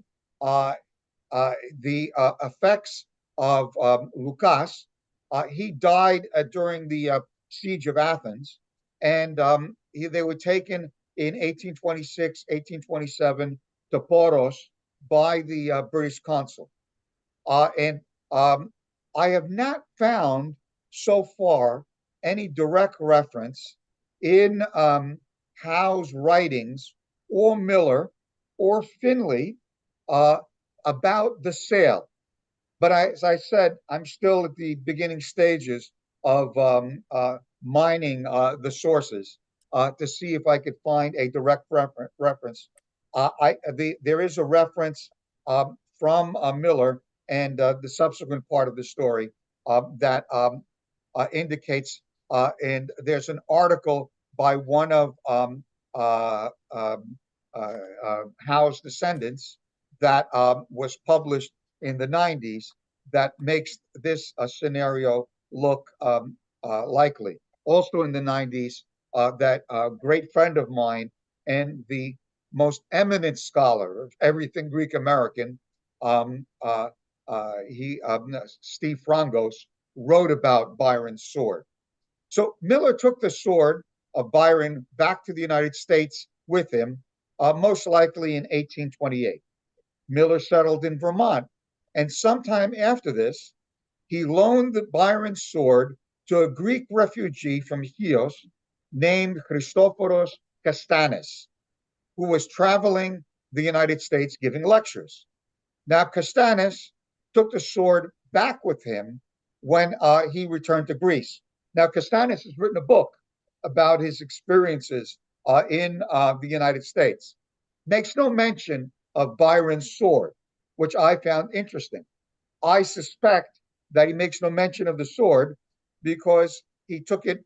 I think Miller loaned it to him, and he took it with him without permission when he went back to Greece and didn't want to call attention to the fact that he had it.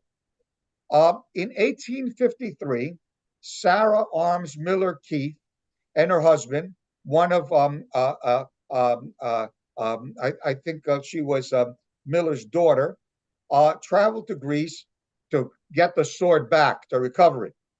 They found Kastanis through the assistance of Evangelides, William Cullen Bryant's Greek boy, graduate of Columbia College, who I've written about, and they got the sword back from Kastanis.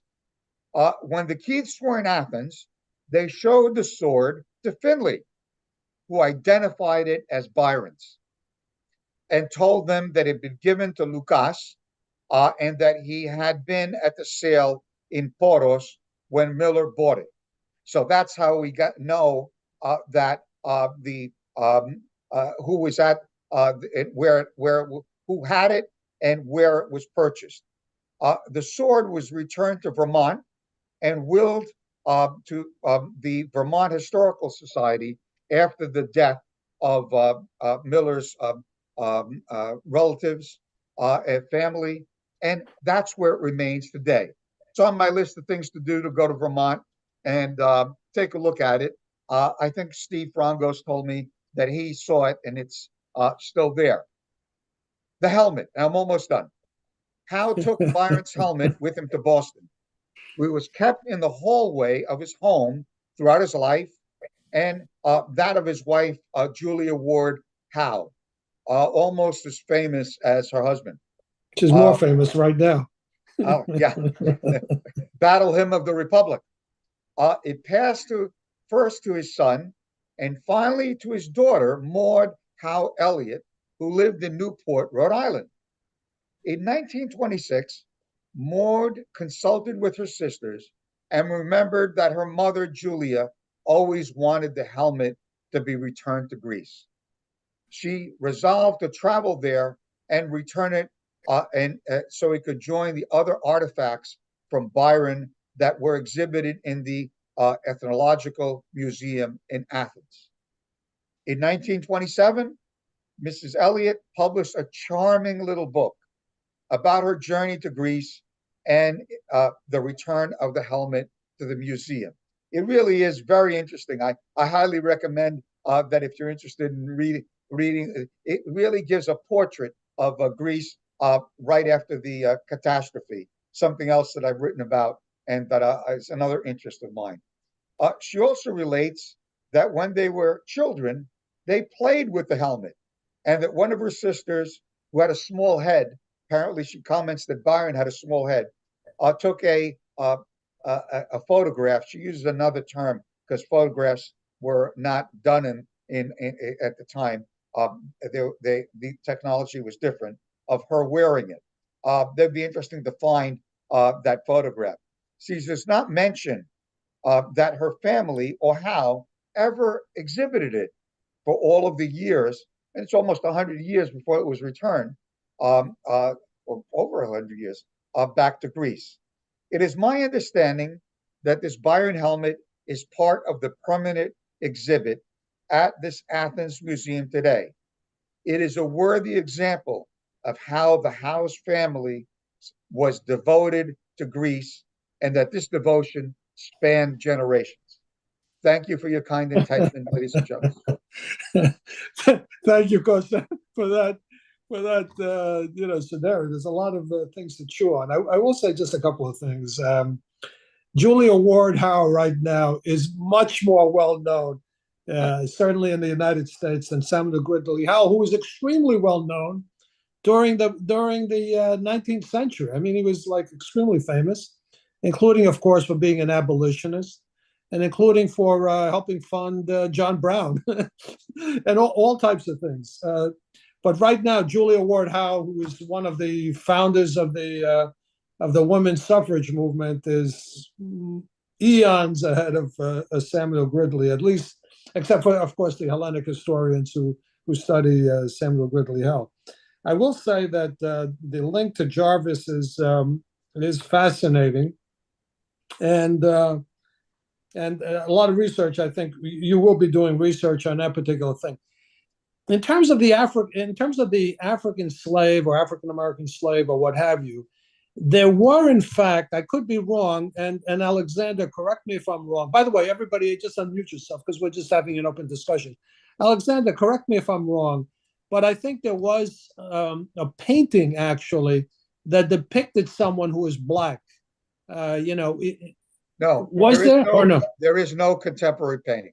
There is nothing there that No. shows someone who's black. That painting that you find on the internet Yes, is it's phony. a contemporary, modern painting. It's a phony scenario. Okay. It's a phony, All right. phony scenario. Okay, we're going to get into the African American in a second. You mentioned a couple of other things that I think is good for the audience. One thing had to do with, you mentioned the ship Hellas.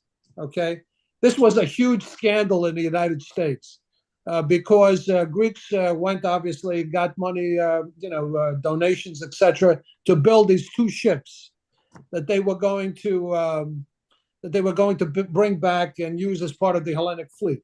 Of course, the Americans gypped them. And they were only able to secure one ship, which was called the Hellas. And I think one of the relatives of FDR actually was involved in the shipbuilding scenario. But that's a separate story for other people to research. If you'll allow me, since you brought up the ship, there's an important connection which I've talked about in my lectures and maybe in one of your other programs. When the United States signed its first commercial treaty with Turkey, with the Ottoman Empire, there was a secret clause inserted that the United States build similar ships, frigates, on behalf of the Turks. In fact, I've seen information in the congressional record that Americans helped train Turkish naval representatives in Constantinople and help the Turks improve and modernize their navy.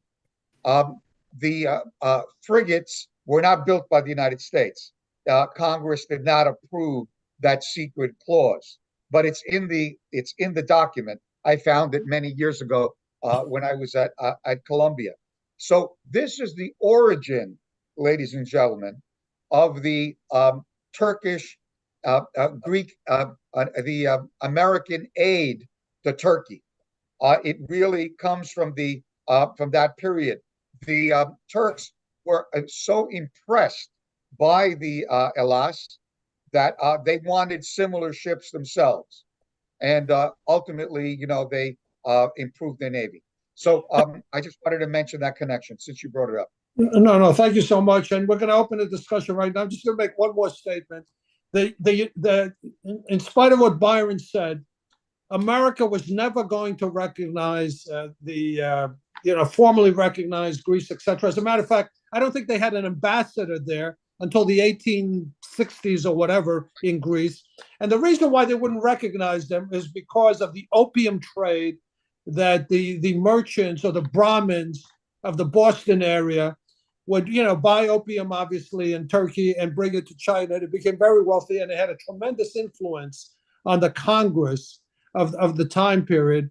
And that's where we come up with some of these things of Monroe Doctrine, and that's why they couldn't do this or that. It's all BS. It's all about opium. Anyway, we open up the discussion, and Alexander, there was a couple of things, obviously, that were stated that I found very interesting. One of them had to do with the Battle of Lepanto, okay, which, Nafbaktos, let's say, not the Battle of Lepanto in 1571. But This is of interest also to us. What did Byron have to do, or how was he involved in that, or was that just a mention? That was just a mention. There was some coordination. There were plans to take Lepanto, not Paktos, but how far along Byron, debatable how far along Byron was in terms of taking part in any battle. So no, he didn't take part in a battle. Is he mentioned in any way related to the Battle of Lepanto?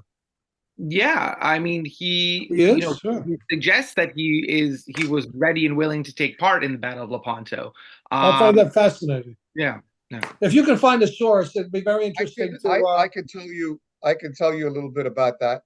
The Mavrokordatos had suggested to Byron that that be the focus of the brigade that Jarvis was part of, and militarily that would be the place that he would attack.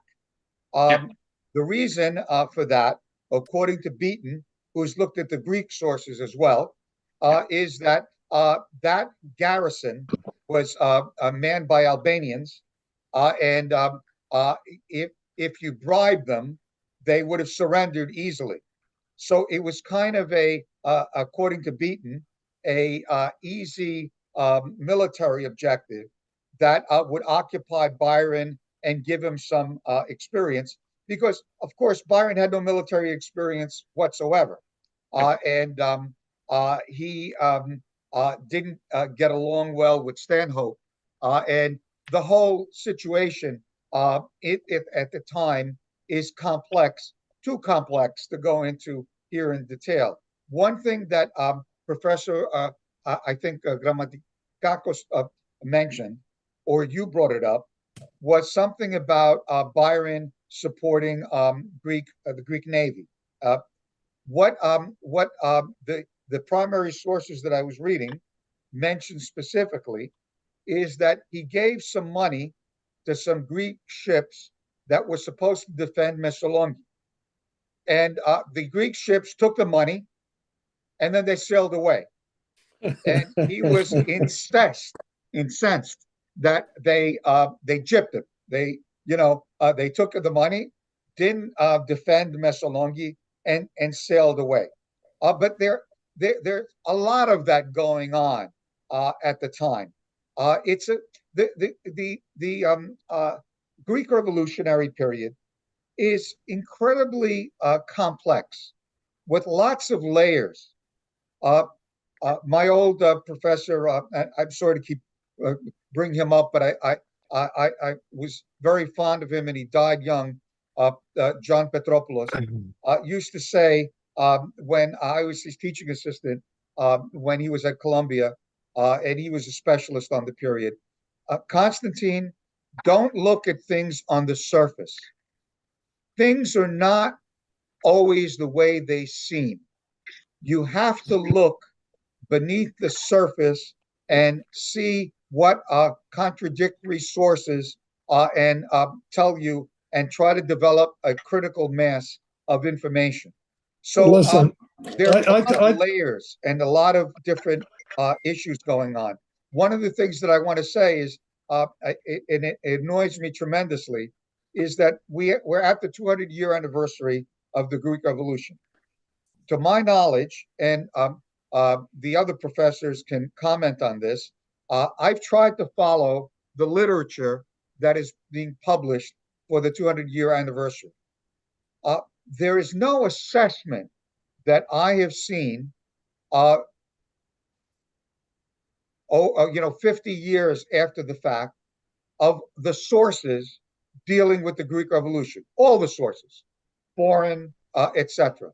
The closest thing that I'm aware of is my old colleague and friend, Nikiforos Diamandouros, published a bibliography and commentary in 1976 when the EMBCA published its 150th or was it 100-year anniversary on the Greek Revolution. I think that was the year. But do any of you know of an assessment? There are things said here and there. Beaton has some information, but I have yet to see a detailed assessment of all of the sources, which are numerous. I mean, there's a huge number of sources, Greek, foreign, and otherwise, and their value. Thank you. Sorry to keep interjecting. No, it's okay. Katerina, getting back to the classical aspect of Hellenes versus the reality of that time period, what can you say to us about that? Because, even the revolutionaries themselves, who are basically in many cases clefts and robbers and thieves and what have you, when the revolution started, they became a part of this thing of associating themselves with the ancients. What's your thoughts on that? Well, this was a really good public relations approach because it spoke the language that the Western Europeans and the Americans understood. If you look at classicism and the classics was what most of the political leaders were learning. And that's why Boyard and others, Bolivar, they were all exposed to it. So the Greeks were very clever to be able to speak in this language that the Westerners understood. So it was more of a PR campaign. And I'll take it back to a comment that you made at the end of my presentation about the Napoleonic period, the end of Napoleon and this rise of the Holy Alliance and conservatism. And for the Greeks, the Holy Alliance was not something that these members would be favorable towards the revolution. So they faced an uphill battle. So being able to use public relations, either speaking the language of antiquity or having these painters or the letters, was a way to gather momentum. So over the course of time, the leaders of the Western European countries, well, actually Great Britain, France, and Russia, the great powers, were forced to say, hey, we need to step in, we need to provide some assistance, perhaps an armistice. So I think that they were using it to be able to motivate others to get financial support for this very difficult, campaign of liberation. What I find interesting is how the revolution started, and right at its start, they were using these concepts. It's almost like they knew that the West was associated with the ancients, etc. Even I think in the Messenian Council that they had originally, where they sent out a letter or what have you to all these different nations, and they were alluding to all these ancient things, which I find fascinating. So it wasn't obviously, in my opinion, Katerina, it wasn't obviously these rough, warriors or what have you, who were up in the mountains fighting, etc. It was actually some of the people, the Hellenes abroad, let's say, the diaspora Hellenes, who in fact came in with these concepts, understanding the Western mind and what they would be looking for and what would attract them. And, and you're right, it was sort of a propaganda, scenario. It's very fascinating. Alex, you were very correct. And also to keep in mind is that the... Go ahead, please, Katerina, go ahead. No, go ahead. Keep in mind. Keep in mind that the ideas of the Enlightenment didn't spring up in 1800. They had been around for a while. So they had really fermented. So for the Greeks, and having contact with these Enlightenment ideas was something that they were used to. So when the revolution broke out, they were able to take advantage of that. So I do want to add one other thing, and to speak directly to your idea of, this lauding of the ancients and the revolutionaries. And I go back to when I talk about Andreas Galvos. And he was an individual who wrote these wonderful poems. Yet when he actually came to Greece, he was rather disappointed in what he saw. He didn't find all these fighters. He's like, well, hold on, what's going on here? So he spent less than a year, pretty much that, don't hold me accountable to that date, but very minimal amount of time. Then he leaves and goes back to England. So a lot of this construction of this link between the ancients and these revolutionary fighters are hallowed, and Kolokotronis walks on water was useful, but it was setting a high bar, maybe kind of glossed over certain else might have been the case. No, I think you're correct. It's as long as people were at a distance, they were having these classical concepts. When anybody came close to the situation, they were sort of like total shock. you're absolutely correct. Obviously, you had the Hellenic in Enlightenment period with people like Nikos Alexiou, etc., and they were talking about these different concepts. Alex, I think you wanted to jump in there, so please. I think you were asking me a question. I mean, I can jump in generally to say, yeah, I think it's just to reiterate what Katerina is saying very quickly. We have Nikos Alexiou, we have Enlightenment ideas at least 50, 100 years previously, Greeks engaging with the European world themselves. I mean, I see it as it's not an this or that, it's an and. So it is the Kolokotronis warriors fighting these battles. You don't win battles without fighting these battles. But they're also this intellectual current that's running, and there is this transcultural engagement, Greece to Europe and Europe back to Greece. And yes, I think PR move is it's maybe that's the way to put it, is a PR move to link the ancient Greeks to the ancient and modern Greeks. I don't know how much Kolokotronis himself felt that linked ancient Greeks. I mean, I'm sure scholars have done. Well, listen, all these I don't know what to call them. I guess revolutionary elites, etc. Yeah. They never imagined, when they were fighting, that in fact it would be a nation of Allahs or what have you. Right. What they were interested in is how do we figure out, how do we 100%. keep control of our area? And these were like captains. They were captain of regions. Okay, they were different power plays. Absolutely. I don't think there's an idea of like this is a European notion that we're going back to this kind of model of ancient Athens, ancient Greece.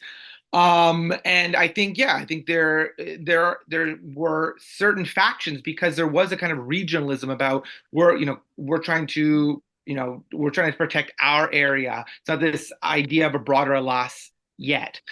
We know that we get there in the mid to later 19th century, etc. But and I think what's fascinating when you talk about Hellenic history and all the rest of that, and many people just talk about people like Kolokotronis, etc.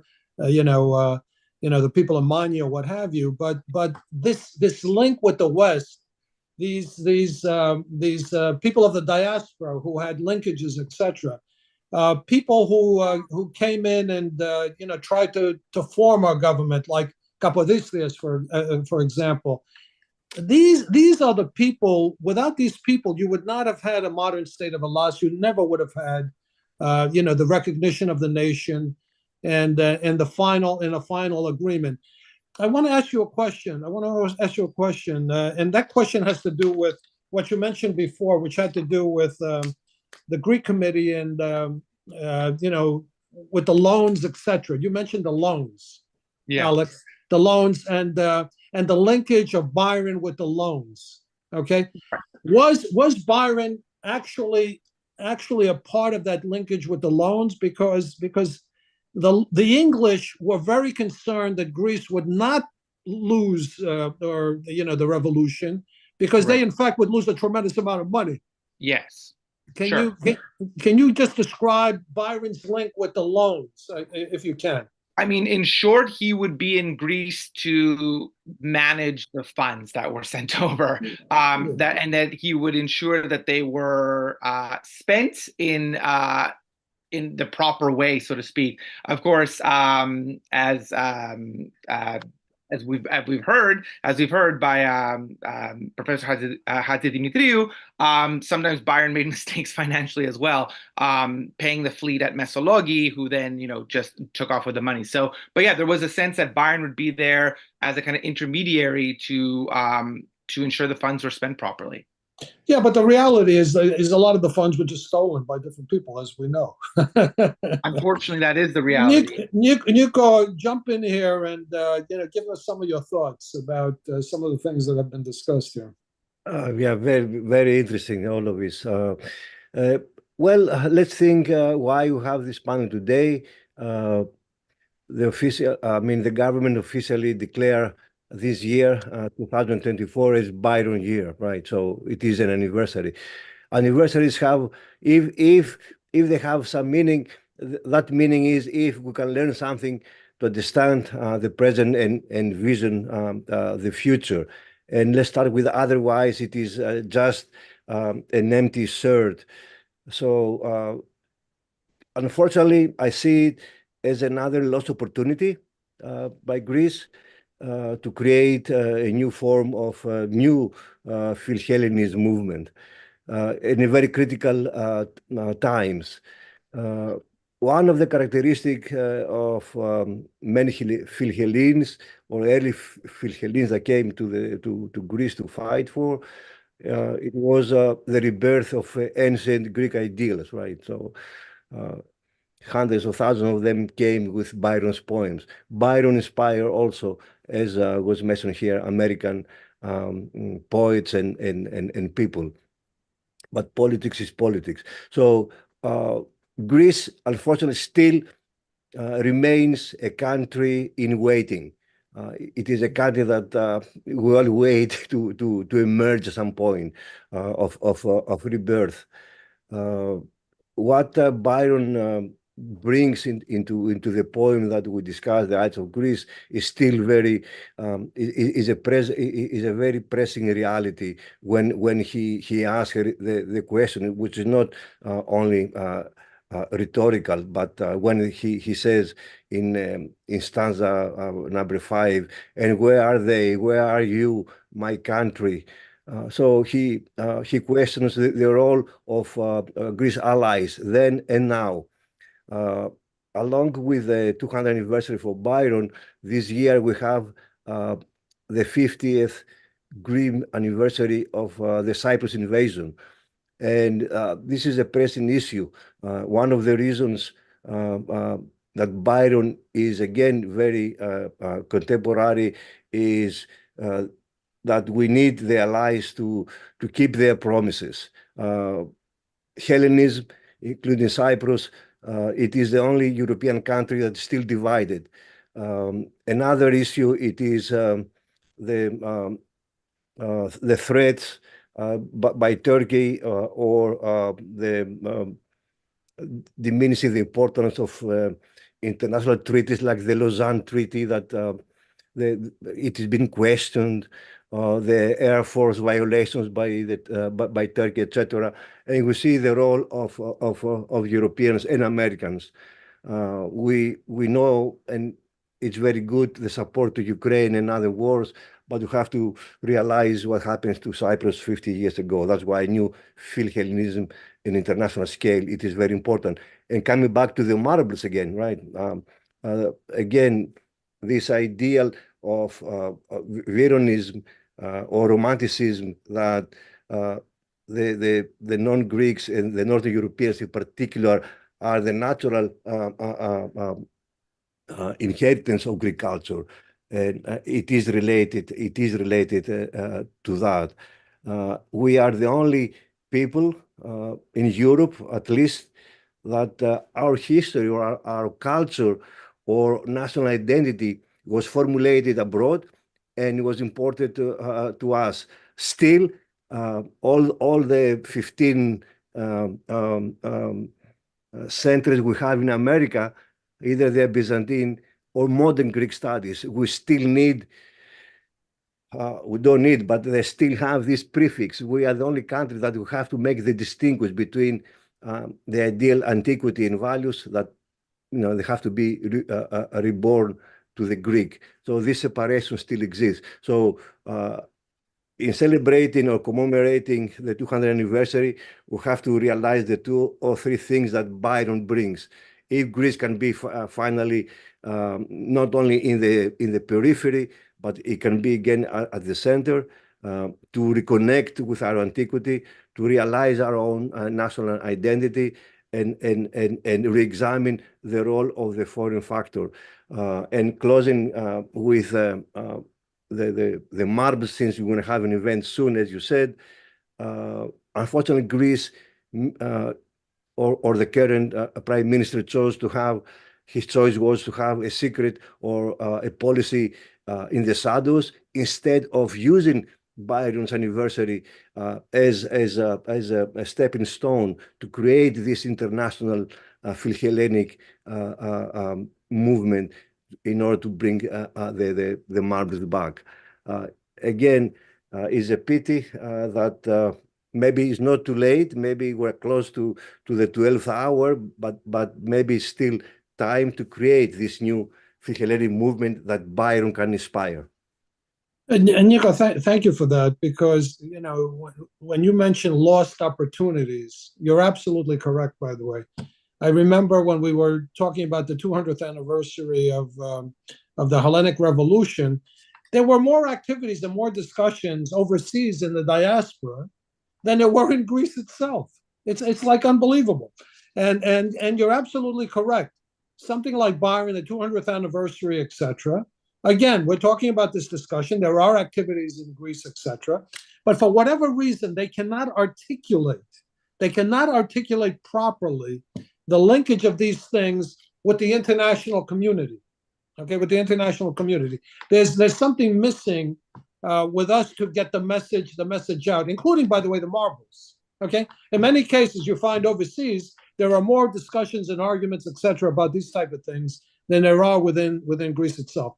Not only that, it hasn't been long when I would go to Greece when I was a little bit younger, and I would go to the ancient ruins and things of that nature, and people would say, "Ilia, ήρθες πάλι στην Ελλάδα να πας στις πέτρες." Okay, so the concept of classical Hellas, the marbles, etc., the history or what have you, for some people is the petres. I find that unbelievable. Okay, we're gonna try to wrap it up if we can. Just some final thoughts, concepts, ideas, other ways to go, etc. And we'll start, I guess, with Alex, because Alex, you started the panel discussion. I mean, I have about 100 things to say. I won't say them. Say a couple. Say a few. No, I'd like to respond to everything I've heard, and there's so much interesting. There's some that's depressing as well.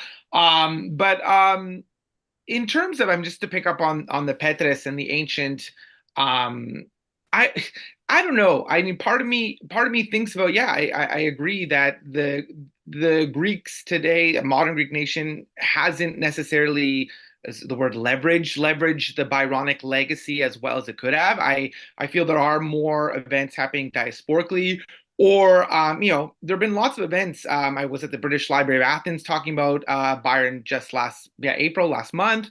In Cambridge at Newstead Abbey, there's going to be the International Byron conferences in July in Athens and Mesologi. So there is a lot of conversation about Byron's legacy, including his Greek legacy, but at a more at a level, a government level, I haven't seen that. I do wonder, and I will on 30 more seconds, but I do wonder about Greece's relationship with Greece. I'm sorry, Greece's relationship with Byron today. Do Greeks read the poetry? Do they consider him a national hero in all circumstances? I've had, this is anecdotal, but cousins are like, oh, he actually came here for his own egotistical impulses. He really wasn't trying to help, which I, shut down. But all to say, I find it fascinating that there are a myriad of responses to Byron. I think we need to kind of rein them in and talk about them a little bit more. And part of me is tickled by the fact that Greeks do mention the Petres, because it is a kind of rejection of this imposition of ancient Greek glory. And last, and I'm going to end by quoting Byron that, we should not, we shouldn't be as critical of the Greeks as some people are.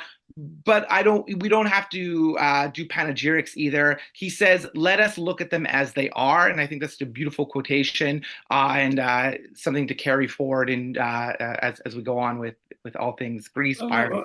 Listen, Alex, in terms of speaking about the government, all they talk about is tourism, 24% VAT, what have you, economic, blah, blah, blah. Yep. But the power many times is the soft power. In other words, if the government said, come to Greece where Byron was, the poetry, the this, the that, and they actually help with that, I think it would add something fresh, something new, something that would help the country itself.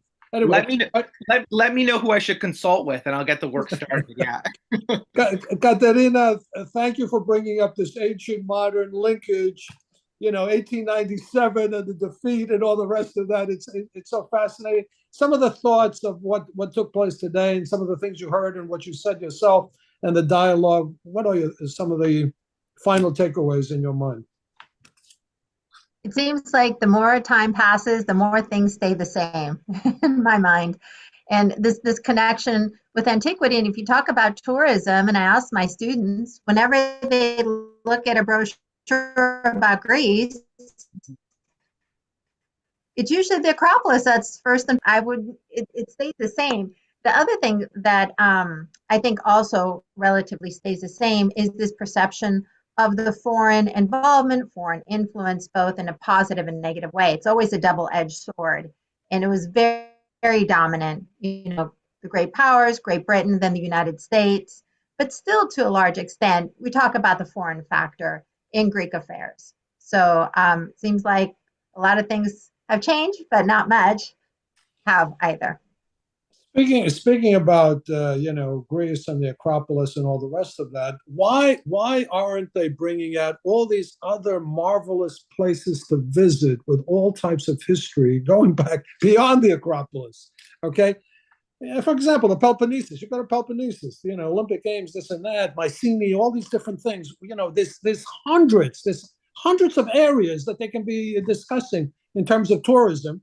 All we're hearing about is islands. People want to go to islands. How many people are going to go to the islands? I mean, it's just amazing. They're not doing a good job of selling the nation.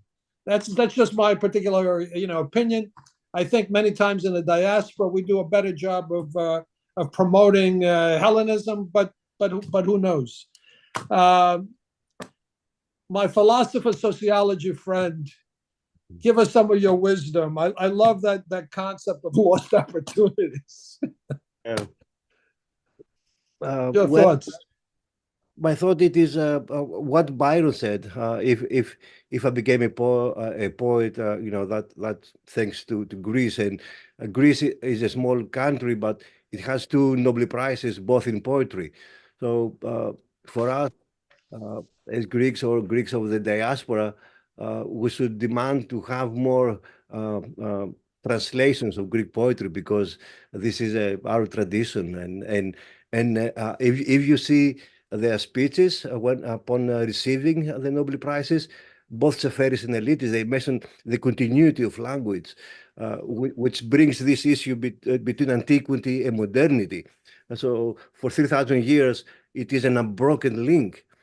And for us, and since Byron mentioned Delos in the Isles of Greece, Delos, which is the Holy Island. Delos means is the opposite of Adylos, and what Delos, what Delos Phaneroni, what Delos shows, it is the aletheia. It is the opposite of lethe, the opposite of forgetting, and this is very important for us. What is Greek for us? It is also related to the truth, and this is the comment that we should take from Byron's anniversary, because throughout his journey outside and inside Greece, it was a journey for discovering the truth, and he found the truth himself only when he came to Greece, to the light of Greece, which is a unique thing. There is no shadows, and he realized himself and became radicalized. Unless we see Byron in a political way, not only it's good to see him in different contexts, but also on the political level. Then that will be a great step forward to the truth of Byron. Well, that's a good point. I mean, we're not taking advantage of these type of things. I mean, you mentioned that it's a small nation, which it is, of course, but it's really a superpower when it comes to soft power. Okay, and we haven't taken advantage. Poetry is not soft. Poetry is not soft. No, it's a power. It's a power. It's a superpower. It's a no, by soft. You know what I mean by soft power. Yes. Yeah. Okay, so it's a superpower. Costa, final thoughts, ideas. Okay, I'm going to make 3 points. The first relates to something that a number of you have been discussing about Greek ethnic identity and continuity and discontinuity. It is a complicated subject. I disagree with most of the prevailing views of my colleagues in modern Greek studies. And perhaps you might consider doing a program on that subject in the future. Second point is Philhellenism. The Philhellenic movement, which is intimately connected to Byron. Last year, I had the privilege of going to Australia and being in Athens, and I was at the book launch of a book on modern international Philhellenism of Anastasios Tamis, published in Greek and in English, where he traces Philhellenism internationally in modern times. Interesting book. He's accumulated a lot of sources and relates directly to Byron. In thinking, since I've been on your programs before, third point, I was thinking, well, ultimately, this program is about Byron. What did Byron accomplish? What can we say was his legacy? What did he do in coming to Greece for those 100 days? Well, Beaton makes the point, and I haven't seen the sources on it, but Beaton's one of the foremost historians that we have. He also knows the Byzantine period, which which is a rare background. He says that Byron contributed funds before he went to Missolonghi for the lifting of the Ottoman siege of Missolonghi. So Missolonghi did not fall in December 1823. So that's a practical aspect of support. The other accomplishment was that because of Byron's prestige and support of Mavrokordatos, he bolstered the Mavrokordatos faction and that group within the politics and the competing forces in modern Greece at the time.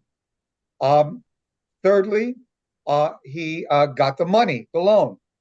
It was his prestige that made the loan go through. And I've seen the document. Recently, I looked it up. He was a guarantor. Had he lived, he was going to be the administrator of the loan. The fact that he died by the time the money arrived held the loan up. They refused to distribute it until a new individual was found. Ultimately, that money, the loan, supported the Greek authorities in Nafplion.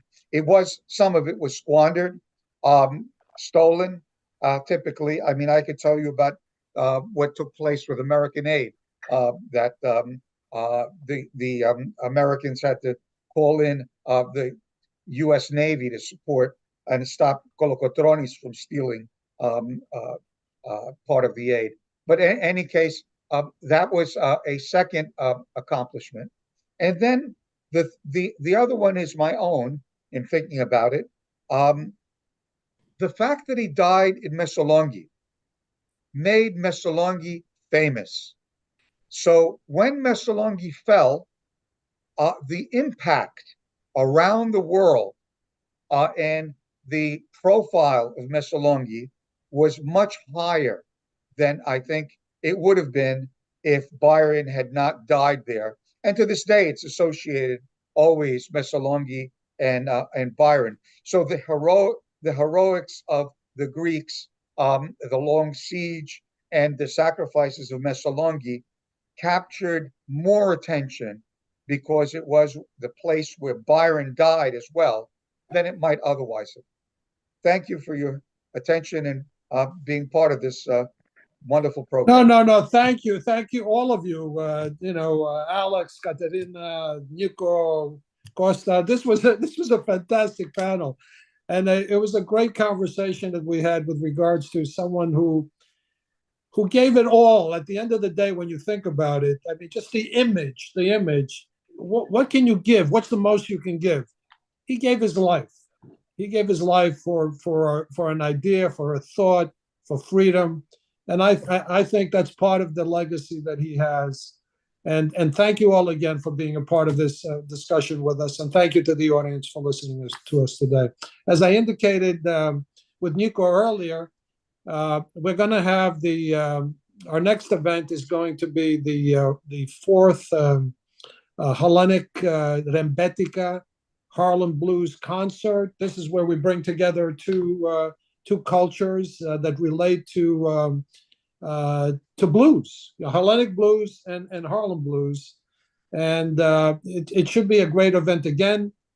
Some of the anniversaries, of course, have to do with the 50-year anniversary of Harlem Week, which is actually a month in New York, but also has to do with bringing or forming the Jazz Museum in Harlem, and also, as I indicated, very importantly, is bringing back the Acropolis, or let's say Parthenon marble castings back to CCNY, which is located in Harlem. What's interesting about the castings and bringing them back is a metaphor to a certain degree, Nico, for bringing back again the marbles back to the nation of where they were created.